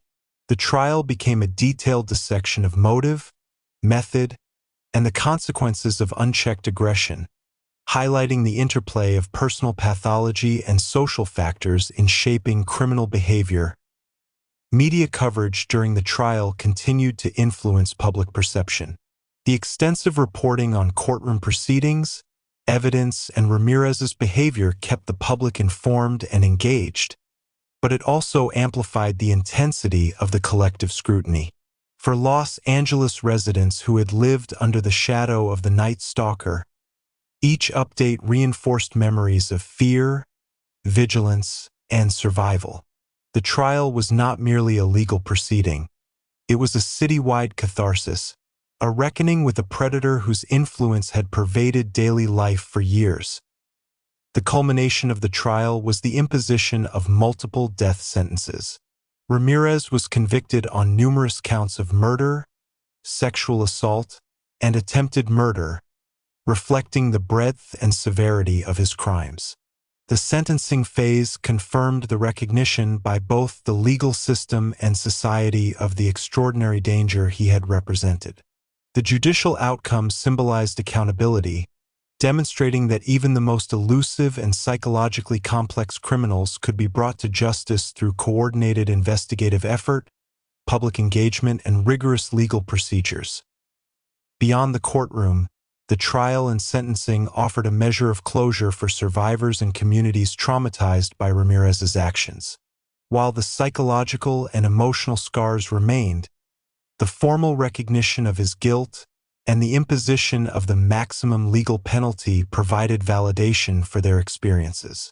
It also served as a societal affirmation that sustained vigilance, combined with the mechanisms of law enforcement and judicial diligence, could ultimately constrain even the most adaptive and dangerous predator. In retrospect, the arrest, trial, and conviction of Richard Ramirez represent a comprehensive study of the intersection between crime, psychology, public engagement, and urban fear. The Night Stalker's trajectory from elusive predator to convicted serial killer illustrates both the destructive potential of calculated violence and the capacity of society to respond through coordinated vigilance, forensic rigor, and legal accountability. Ramirez's reign of terror left an enduring mark on Los Angeles, but the meticulous unraveling of his crimes underscores the enduring power of justice in restoring societal order and reclaiming the psychological spaces once dominated by fear. Chapter 13: Psychological Profile. Inside the mind of the Night Stalker, Richard Ramirez, known to the world as the Night Stalker, has long fascinated psychologists, criminologists, and the general public alike, not only for the brutality of his crimes but also for the disturbing intricacies of his psyche. Understanding his psychological makeup is crucial to comprehending how he operated with such audacity and adaptability, and how he was able to terrorize Los Angeles for nearly 3 years. Ramirez was not merely a violent criminal.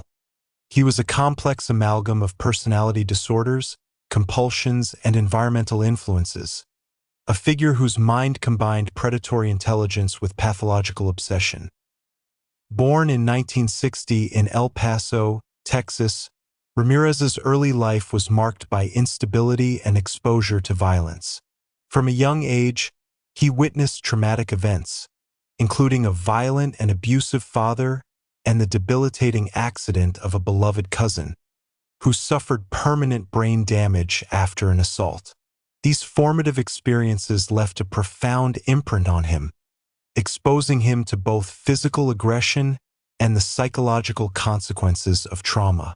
Psychologists studying his development suggest that these early encounters with violence normalized aggression in his perception, contributing to the formation of a mind that viewed dominance and control as central to survival and identity. Ramirez's fascination with death and violence manifested early. He reportedly idolized notorious criminals and murderers, consuming literature and media that glorified acts of brutality. This exposure, coupled with his personal experiences of violence, fostered a distorted worldview in which the suffering of others became a source of fascination rather than empathy. By adolescence, Ramirez had already exhibited troubling behaviors, including theft, cruelty to animals, and early involvement in criminal activity. These actions reflected both impulse control deficits and an emerging pattern of predatory behavior, setting the stage for the escalation of his criminal activities in adulthood. Another critical aspect of Ramirez's psychological profile is his impulsivity and thrill-seeking tendencies. Experts have noted that he derived gratification not solely from physical domination but also from the fear he instilled in victims. This intertwining of violence and psychological manipulation points to a complex reward system in his mind, where power, control, and terror were mutually reinforcing. His crimes were opportunistic yet calculated, revealing a capacity to plan meticulously while simultaneously responding instinctively to situational variables. This duality allowed him to adapt dynamically to each scenario, exploiting vulnerabilities and maximizing psychological impact. Ramirez also displayed hallmarks of antisocial personality disorder. He demonstrated a pervasive disregard for societal norms, the rights of others, and the consequences of his actions. His lack of remorse, repeated engagement in criminal activity despite clear legal and social risks, and ability to manipulate both victims and social systems underscore the presence of deeply entrenched antisocial traits. These characteristics were compounded by narcissistic tendencies. Ramirez often sought to assert dominance, relished attention, and appeared to derive identity reinforcement from both notoriety and fear generated by his actions. Sexual deviance formed another significant component of his psychological profile. His attacks often involved sexual assault, integrating aggression and control into acts of intimate violation. Forensic psychologists note that this combination of sexual and violent behavior reflects both a desire for dominance and a complex interplay between fantasy and reality. Ramirez's crimes were ritualistic in nature at times, with symbolic elements introduced to amplify psychological terror, demonstrating an intertwining of sexual gratification with symbolic domination and control. This behavior reflects deep-seated compulsions that extended beyond simple acts of violence, encompassing psychological manipulation, ritualistic performance, and gratification derived from fear itself. Substance use and exposure to external influences further complicated his psychological landscape. Ramirez reportedly experimented with drugs and absorbed cultural and subcultural narratives that glorified violence, criminality, and rebellion. His fascination with satanic imagery and occult symbolism has been widely documented, although it remains debated how much this represented genuine belief versus psychological performance designed to intimidate and shock. Regardless, the integration of these elements into his crimes reflects an understanding of symbolism as a tool of fear, reinforcing his predatory identity while amplifying psychological impact. Another notable feature of Ramirez's psychology was his adaptability. Unlike many criminals who rely on repetitive patterns, Ramirez demonstrated the ability to modify his approach in response to environmental variables, law enforcement activity, and survivor behavior. This flexibility indicates not only high situational intelligence, but also an acute awareness of social dynamics and human psychology. He was able to exploit fear, manipulate perceptions, and maintain operational freedom despite increasingly intense investigative scrutiny. This adaptability contributed significantly to his ability to evade capture for an extended period and underscored the calculated, rather than purely impulsive, nature of his criminal behavior. Trauma, environmental influence, and innate personality traits combined to create a mind capable of both extreme violence and psychological manipulation. Ramirez's actions were neither random nor purely opportunistic. They reflected a pattern informed by experience, psychological need, and compulsive reinforcement. His capacity for premeditation, strategic thinking, and adaptive behavior made him exceptionally dangerous, while his disregard for human life and social norms rendered him profoundly antisocial. Understanding these elements provides critical insight into why Ramirez operated with such devastating efficiency and why his crimes had such a lasting impact on the city of Los Angeles. The psychological dissection of Ramirez's mind also illuminates broader implications for understanding serial killers in general. His case exemplifies how early exposure to violence, combined with personality disorders, environmental reinforcement, and compulsive behavior, can create an individual capable of prolonged predatory activity. Ramirez's reign demonstrates the intersection of personal pathology and social impact, showing how a single individual, operating within the complex social fabric of a large city, can exert an outsized influence through fear, manipulation, and violence. The second part of understanding Richard Ramirez's psychological profile delves deeper into the intertwining factors that created the Night Stalker's uniquely dangerous mind. Beyond early trauma, personality disorders, and environmental influences, Ramirez's criminal psyche was characterized by an intricate interplay of compulsion, fantasy, and cognitive distortions that made him both unpredictable and methodically cruel. Psychologists studying his behavior emphasized that his ability to combine impulsivity with strategic planning made him exceptionally difficult to apprehend and profoundly terrifying to his victims. Central to Ramirez's psychological architecture was the compulsive cycle of violence and fear. Each attack reinforced the thrill and satisfaction he derived from domination, creating a feedback loop that intensified both his aggression and psychological dependence on terrorizing others. Unlike many criminals whose crimes diminish over time or occur sporadically, Ramirez's behaviors escalated in both frequency and severity.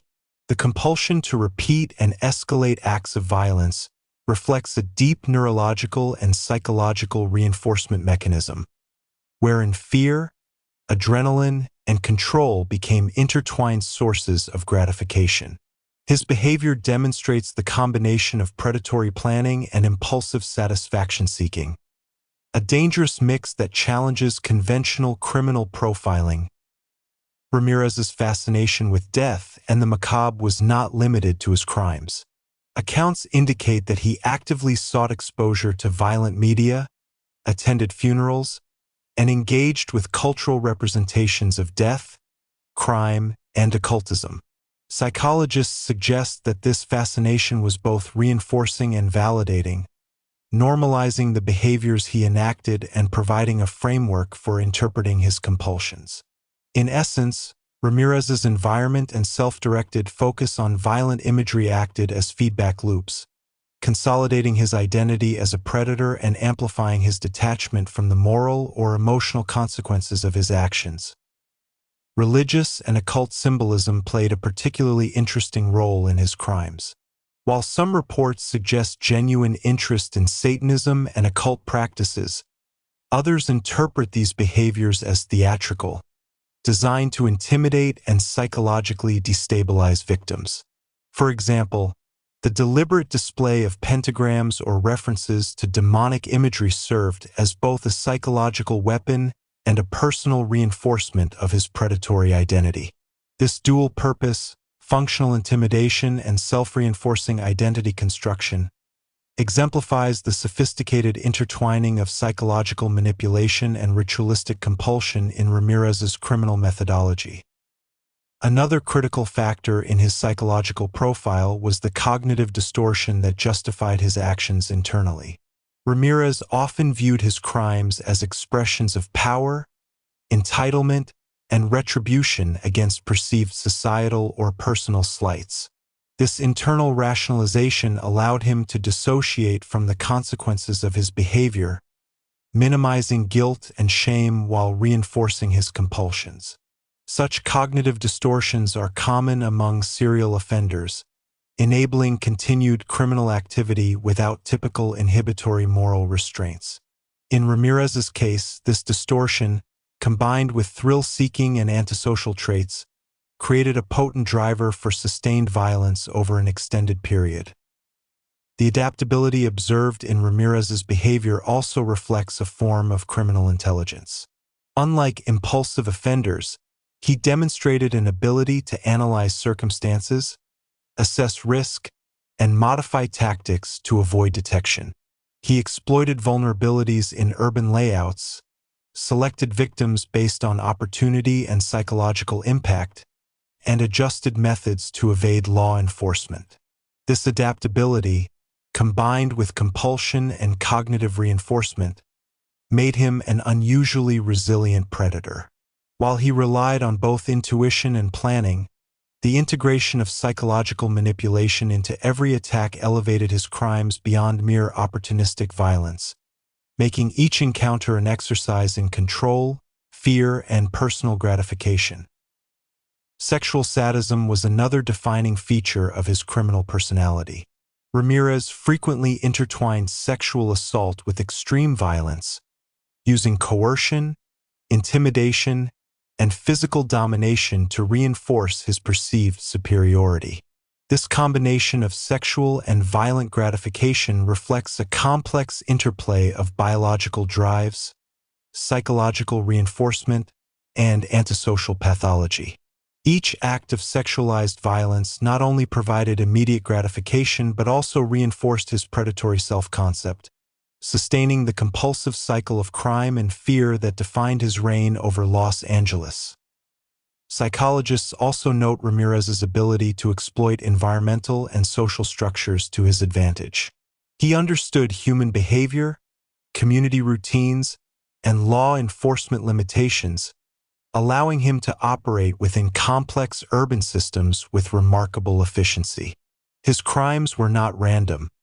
They were opportunistic yet methodically executed, taking advantage of both situational vulnerabilities and social complacency. This strategic awareness differentiates Ramirez from less sophisticated offenders, demonstrating that serial predation can be both instinctual and calculated, emotionally driven yet methodically executed. Finally, Ramirez's psychological profile underscores the interplay of pathology, environmental influence, and individual agency. He represents a case in which early trauma, exposure to violence, antisocial tendencies, sexual deviance, cognitive distortions, and ritualistic reinforcement combine to create a highly dangerous individual capable of sustained terror. Understanding his mind illuminates not only the reasons behind his crimes but also broader insights into serial predation, the escalation of violence, and the critical importance of early intervention, social vigilance, and psychological assessment in preventing similar patterns of criminality. In conclusion, Richard Ramirez's psyche was a labyrinth of compulsion, manipulation, and predatory intelligence. His ability to blend impulsivity with meticulous planning, his fascination with death and fear, and his relentless drive to dominate and terrorize transformed him into one of the most notorious serial killers in American history. His case remains a seminal study in criminal psychology, illustrating how individual pathology, environmental reinforcement, and cognitive distortion can intersect to produce a criminal capable of sustained terror and psychological domination over entire communities. Chapter 14: Legacy and Impact. The Night Stalker's influence on Los Angeles and criminal profiling. The reign of terror wrought by Richard Ramirez left an indelible mark not only on the city of Los Angeles but also on the field of criminal profiling, law enforcement methodology, and public awareness regarding personal safety. His crimes, spanning from 1984 to 1985, redefined perceptions of urban vulnerability, demonstrating how a single individual could exploit both environmental and psychological vulnerabilities to create widespread fear. The legacy of the Night Stalker is multifaceted, encompassing social, psychological, and professional domains, with lessons that continue to resonate decades after his arrest. One of the most immediate and visible impacts of Ramirez's criminal spree was the transformation of public consciousness regarding home security and personal safety. Ordinary routines, sleeping at night, leaving the house unattended, walking alone in urban neighborhoods, were suddenly imbued with anxiety. The fear induced by Ramirez was not confined to his direct victims. It permeated entire communities. Families installed locks, security systems, and alarms, while neighborhoods organized patrols and established communication networks. This heightened awareness of vulnerability, while born out of terror, represented a collective adaptation to the presence of an invisible threat, illustrating how crime can shape societal behavior and urban culture.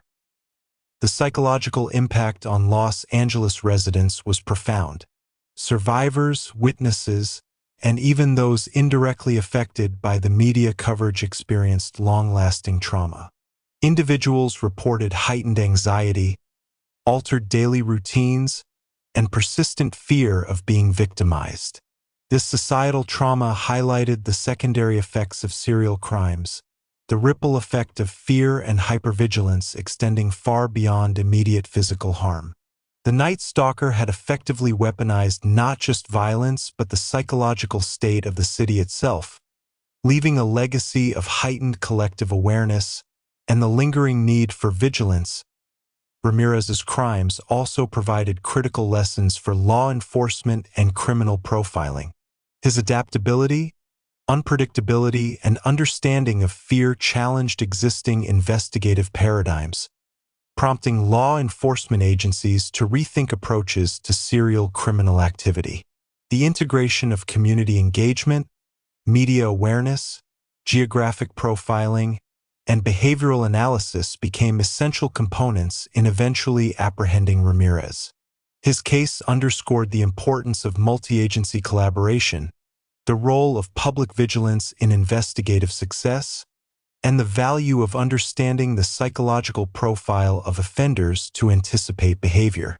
The Night Stalker's methodology effectively became a case study in adaptive criminal behavior and the corresponding need for innovative law enforcement strategies. Criminal profiling as a discipline was particularly influenced by the Ramirez case. Behavioral analysts were able to study how his crimes reflected underlying psychological traits, compulsions, and decision-making processes. His combination of sexual violence, physical assault, psychological manipulation, and ritualistic elements provided invaluable data for developing predictive frameworks for future serial offenders.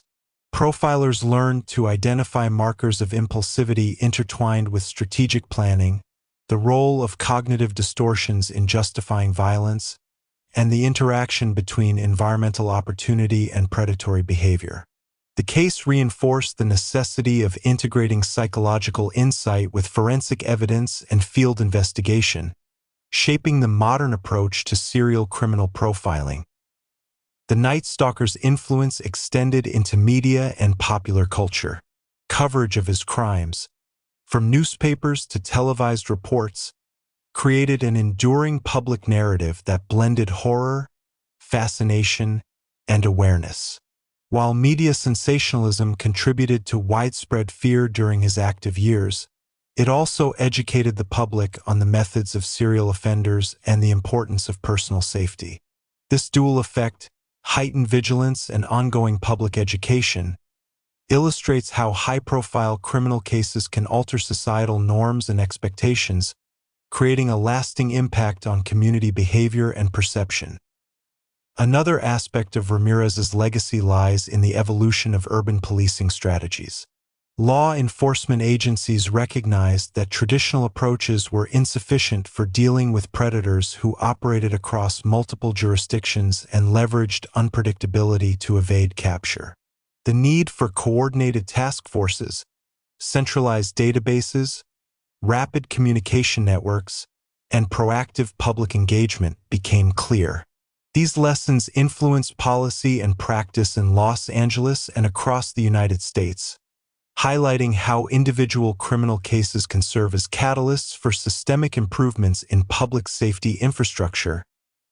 Ramirez's crimes also prompted discussions regarding the intersection of mental health, criminality, and early intervention.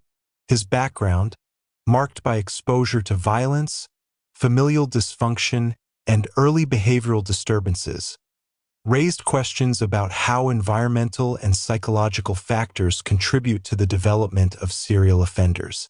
While understanding the root causes does not excuse the behavior, it provides critical insight into prevention strategies, risk assessment, and the identification of individuals who may require intervention before their actions escalate into widespread harm. The Night Stalker's legacy, therefore, is not confined to fear and infamy. It encompasses a broad spectrum of social, psychological, and professional lessons. Communities became more vigilant, law enforcement refined its methods, and criminal profiling emerged as a more sophisticated discipline capable of addressing the complex dynamics of serial predation. Ramirez's actions, while horrific, catalyzed advancements in public safety awareness, investigative strategy, and the understanding of criminal psychology, leaving an enduring imprint on both the city and the field of criminology. In sum, the impact of Richard Ramirez resonates far beyond the immediate physical and psychological toll of his crimes.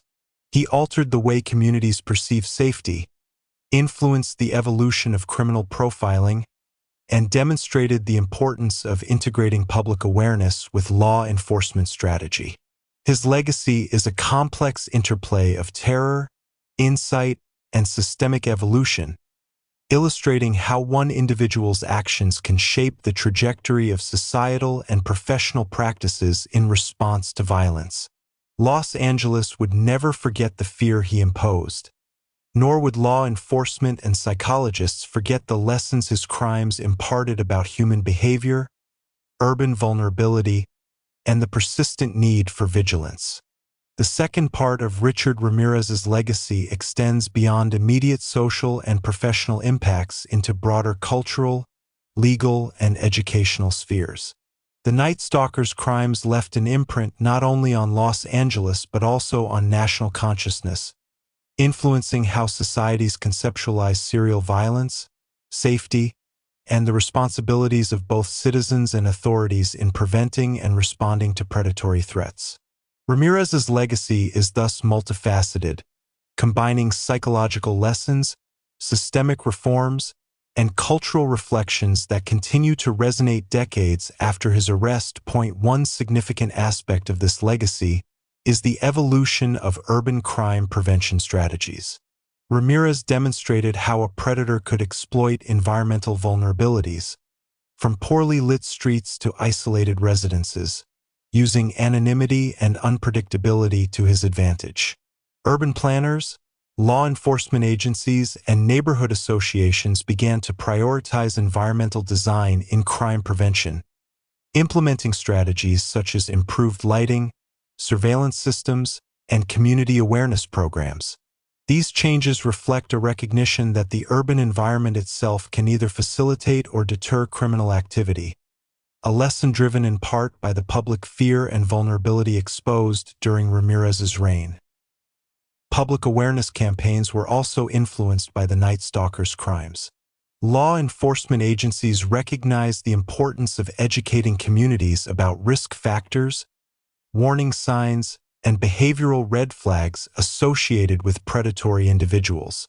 The use of media to disseminate safety guidelines, suspect information, and preventive measures became a model for subsequent high-profile criminal cases. Ramirez's case illustrated the dual potential of media coverage. It could instill fear, but when managed strategically, it could empower communities to act, report suspicious activity, and engage proactively in collective safety. This balance between vigilance and panic became a cornerstone of modern crime prevention communication. The legal system, too, felt the reverberations of the Night Stalker's crimes. Ramirez's trial, one of the most publicized in American history, highlighted the challenges of prosecuting serial offenders whose crimes span multiple jurisdictions, involve numerous victims, and evoke profound public emotion. Judges, prosecutors, and defense attorneys were required to navigate complex legal, psychological, and ethical issues, from managing jury bias to incorporating expert testimony on criminal psychology. Lessons from this process informed subsequent cases, contributing to procedural adjustments, improvements in witness protection, and refined methods for ensuring fair trials in high-profile serial murder cases. Criminal profiling emerged as perhaps the most directly impacted field. Ramirez's behavior provided extensive empirical data on patterns of serial predation, the intersection of personality disorders with environmental opportunism, and the psychological mechanisms driving repeated violent offenses. Behavioral analysts were able to refine predictive models, incorporating insights from his impulsivity, adaptability, sexual deviance, and compulsion-driven escalation. His case underscored the need to integrate forensic evidence, eyewitness testimony, and psychological assessment into a coherent framework, enhancing the ability of law enforcement to anticipate and disrupt future serial offenders' activities. Culturally, the Night Stalker became a symbol of urban vulnerability, the dark potential lurking within society, and the psychological impact of terror. His crimes generated extensive media coverage, documentaries, books, and academic studies, creating a lasting narrative that shaped public perception of criminality. While sensationalism sometimes exaggerated aspects of his persona, the persistent fascination with Ramirez reflects the broader societal attempt to comprehend the incomprehensible. How an individual could commit such atrocities while evading capture for years. This cultural imprint contributes to collective memory, influencing how communities and institutions conceptualize safety, morality, and justice. The enduring psychological lessons from Ramirez's crimes continue to inform both law enforcement and public policy. His case illustrates the necessity of understanding the motivations, compulsions, and cognitive distortions underlying serial predation.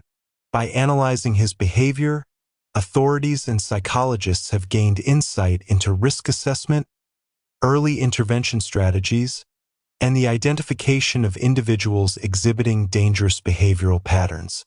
Ramirez's actions, while horrific, provided a template for anticipating the combination of psychological, environmental, and social factors that can produce serial criminality. Finally, Ramirez's legacy encompasses the resilience and adaptation of communities under threat. Los Angeles, traumatized and fearful during his reign, responded through vigilance, collective action, and eventually empowerment. Neighborhoods, citizens, and institutions demonstrated the capacity to transform fear into proactive measures, ultimately contributing to his capture. This aspect of his legacy highlights a broader social lesson. While predatory behavior can profoundly disrupt society, collective awareness, cooperation, and systematic action can mitigate risk and restore a sense of security. In summary, the legacy of Richard Ramirez extends far beyond the immediate horror of his crimes. He transformed perceptions of urban vulnerability, advanced the discipline of criminal profiling, influenced legal procedures, and shaped cultural narratives surrounding fear and crime. His actions forced communities to adapt, authorities to innovate, and society at large to confront the disturbing reality of human predation. The Night Stalker's impact is enduring, not only as a cautionary tale of violence, but also as a catalyst for systemic, psychological, and cultural evolution in the ongoing effort to understand and prevent serial criminality. Chapter 15. Final Reflections. The Night Stalker's place in criminal history. Richard Ramirez's life and crimes occupy a unique and unsettling position in the annals of American criminal history. Unlike some serial killers whose methods are predictable or whose behavior fits easily into established typologies, Ramirez operated with a blend of opportunism, adaptability, and psychological cunning that challenged both law enforcement and public understanding. His reign of terror in Los Angeles during the mid-1980s serves as a stark illustration of the capacity for one individual to wield fear as a tool, reshape urban behavior, and leave an enduring mark on both collective memory and criminological study. From the moment Ramirez began his spree, the public's perception of safety was fundamentally altered. He exploited the ordinary vulnerabilities inherent in urban life, the privacy of homes, the isolation of neighborhoods, and the trust residents placed in their community and environment. By entering homes unannounced, committing acts of violence, and leaving both physical and psychological scars, Ramirez demonstrated how unpredictability and terror can magnify the impact of crime. The randomness of his attacks, targeting victims without apparent connection or motive, reinforced a pervasive sense of insecurity that affected millions beyond his direct victims. The Night Stalker's notoriety was amplified by the media, which covered each development with intensity. Newspapers, television broadcasts, and radio updates disseminated his photograph, descriptions of his crimes, and survivor testimonies. While the media's role occasionally bordered on sensationalism, it also served a crucial function, informing the public, heightening vigilance, and ultimately contributing to his capture. Ramirez's arrest, precipitated by the courage and awareness of citizens, demonstrated the power of informed communities in countering criminal behavior.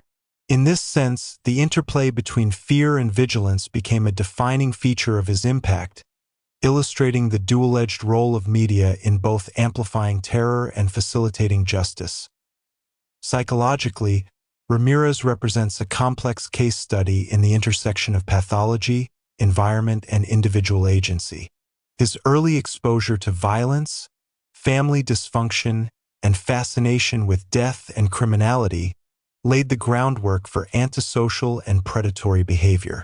Compulsive drives for dominance, sexualized violence, and psychological manipulation manifested in acts that were both opportunistic and ritualistic. Experts note that his ability to adapt to circumstances, exploit social systems, and maintain operational freedom over an extended period distinguishes him from other offenders, revealing a blend of calculated intelligence and compulsive pathology. The trial and conviction of Ramirez also highlights significant lessons in the administration of justice in high-profile serial murder cases. Prosecutors meticulously presented evidence that combined forensic data, witness testimony, and psychological analysis to establish the scope and severity of his crimes. Defense strategies attempted to contextualize his actions within his traumatic background, but the overwhelming evidence of premeditation, sexualized violence, and psychological terror ensured a verdict of guilt and the imposition of multiple death sentences. The trial serves as an enduring reference for the complexities involved in prosecuting offenders whose crimes are both diverse in method and psychologically manipulative. Ramirez's crimes also left an enduring influence on law enforcement practices. His ability to exploit urban environments and evade capture underscored the necessity of multi-agency coordination, the integration of community engagement into investigative strategies, and the application of behavioral profiling to predict offender behavior. Police departments across the United States incorporated lessons from his case into training, procedural design, and investigative methodology, ensuring that his impact extended beyond Los Angeles into broader criminal justice practice. From a sociological perspective, Ramirez's reign of terror illustrates the profound psychological effects of fear on communities. Residents altered routines, strengthened neighborhood cohesion, and became hypervigilant, demonstrating how collective anxiety can shape behavior and influence social structures. While his violence caused immediate physical harm to victims, the broader societal impact was a long-lasting reshaping of how citizens interacted with their environment, neighbors, and personal security. His case provides a chilling reminder of how an individual can exert influence far beyond direct acts of violence, manipulating perception and social behavior to extend the reach of terror. In terms of historical placement, Ramirez is situated among the most notorious serial killers of the late 20th century, yet his case is distinct. He combined elements of sexual violence, opportunistic home invasion, ritualistic behavior, and psychological terror in ways that were unprecedented in American urban criminal history. Unlike offenders whose crimes are motivated primarily by sexual compulsion, revenge, or financial gain, Ramirez integrated multiple motivational vectors, blending personal gratification, thrill-seeking, and symbolic domination. This multidimensional approach amplifies both the horror and the analytical value of his case, providing lessons for criminology, psychology, and public safety that remain relevant today. The concluding analysis of Richard Ramirez's life and crimes emphasizes the profound and lasting significance of his actions on multiple levels: psychological, societal, criminal justice, and cultural. His legacy is not merely a tale of horror. It is a case study in how individual pathology intersects with social systems, media, law enforcement, and urban environments to produce a complex narrative of fear, resilience, and adaptation. Understanding the Night Stalker's place in history requires examining both the crimes themselves and their broader implications for society and the field of criminology. From a psychological standpoint, Ramirez serves as a primary example of how early trauma, exposure to violence, and compulsive behaviors can converge to produce extreme criminality. His formative years, marked by familial dysfunction, the observation of violence, and early antisocial behaviors, laid the groundwork for later acts of predation. The combination of narcissism, antisocial tendencies, sexual deviance, and cognitive distortions created a mind uniquely capable of sustaining prolonged terror. Psychologists studying his case have emphasized that Ramirez's ability to blend impulsivity with meticulous planning and thrill-seeking with ritualized patterns differentiates him from other serial offenders, providing critical insight into the spectrum of human criminal behavior. Societally, Ramirez's crimes permanently altered perceptions of personal safety and community responsibility. The fear he generated extended far beyond his immediate victims, influencing the daily routines, vigilance, and psychological states of entire neighborhoods. Residents implemented precautionary measures, organized neighborhood watch programs, and learned to respond collectively to potential threats. In this sense, his reign of terror catalyzed a broader cultural understanding of risk, prompting communities to develop mechanisms of resilience and cooperative safety strategies that remain relevant in urban crime prevention today. The criminal justice system, too, was both tested and transformed by the Ramirez case. Law enforcement agencies were forced to innovate, coordinating across jurisdictions, leveraging forensic science, and integrating community input into active investigations. The trial itself, one of the most publicized in American history, highlighted the challenges of managing high-profile serial murder cases, from ensuring unbiased jury deliberation to balancing media exposure with procedural fairness. Legal professionals studied the case extensively, drawing lessons about the necessity of evidence integration, the importance of psychological expert testimony, and the strategies required to prosecute complex serial offenses effectively. Ramirez's case also had a lasting impact on the field of criminal profiling. Behavioral analysts utilized the extensive data from his crimes, ranging from his methods of entry and violence patterns to his psychological manipulation of victims, to refine profiling techniques. His ability to adapt to environmental variables, exploit psychological vulnerabilities, and operate with both impulsivity and premeditation challenged pre-existing models and contributed to the evolution of predictive profiling. This knowledge has informed subsequent investigations, helping authorities anticipate the behaviors of other serial offenders and improve preventive strategies. Culturally, the Night Stalker has remained a figure of enduring fascination, appearing in documentaries, books, podcasts, and academic studies. While sensationalism has at times exaggerated aspects of his persona, the continued public interest underscores society's need to grapple with the darker dimensions of human behavior.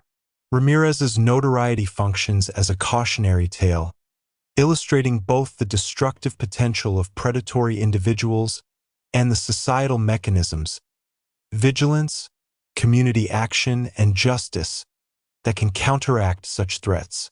His presence in the public imagination also reflects a broader effort to understand the psychology of evil, the vulnerability of urban systems, and the human fascination with extreme criminality. Importantly, the Night Stalker's place in criminal history is also defined by the lessons of resilience and adaptation. Los Angeles, traumatized yet determined, demonstrated that communities can respond effectively to persistent threats.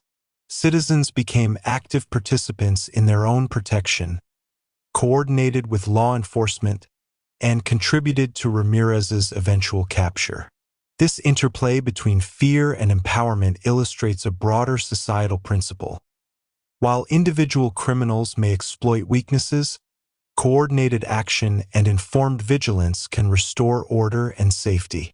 Ramirez's crimes, horrifying as they were, ultimately reinforced the capacity of society to respond, adapt, and recover. In summation, Richard Ramirez's place in criminal history is both notorious and instructive. His crimes exemplify the intersection of personal pathology, environmental opportunity, and social vulnerability, while his capture, trial, and legacy provide enduring lessons for law enforcement, criminal profiling, psychology, and urban community resilience. The Night Stalker remains a symbol of terror, but also a catalyst for understanding, prevention, and systemic adaptation. His story is a reminder of the darkness inherent in human potential, the resilience of communities under threat, and the ongoing need to study, understand, and mitigate the risks posed by extreme criminal behavior.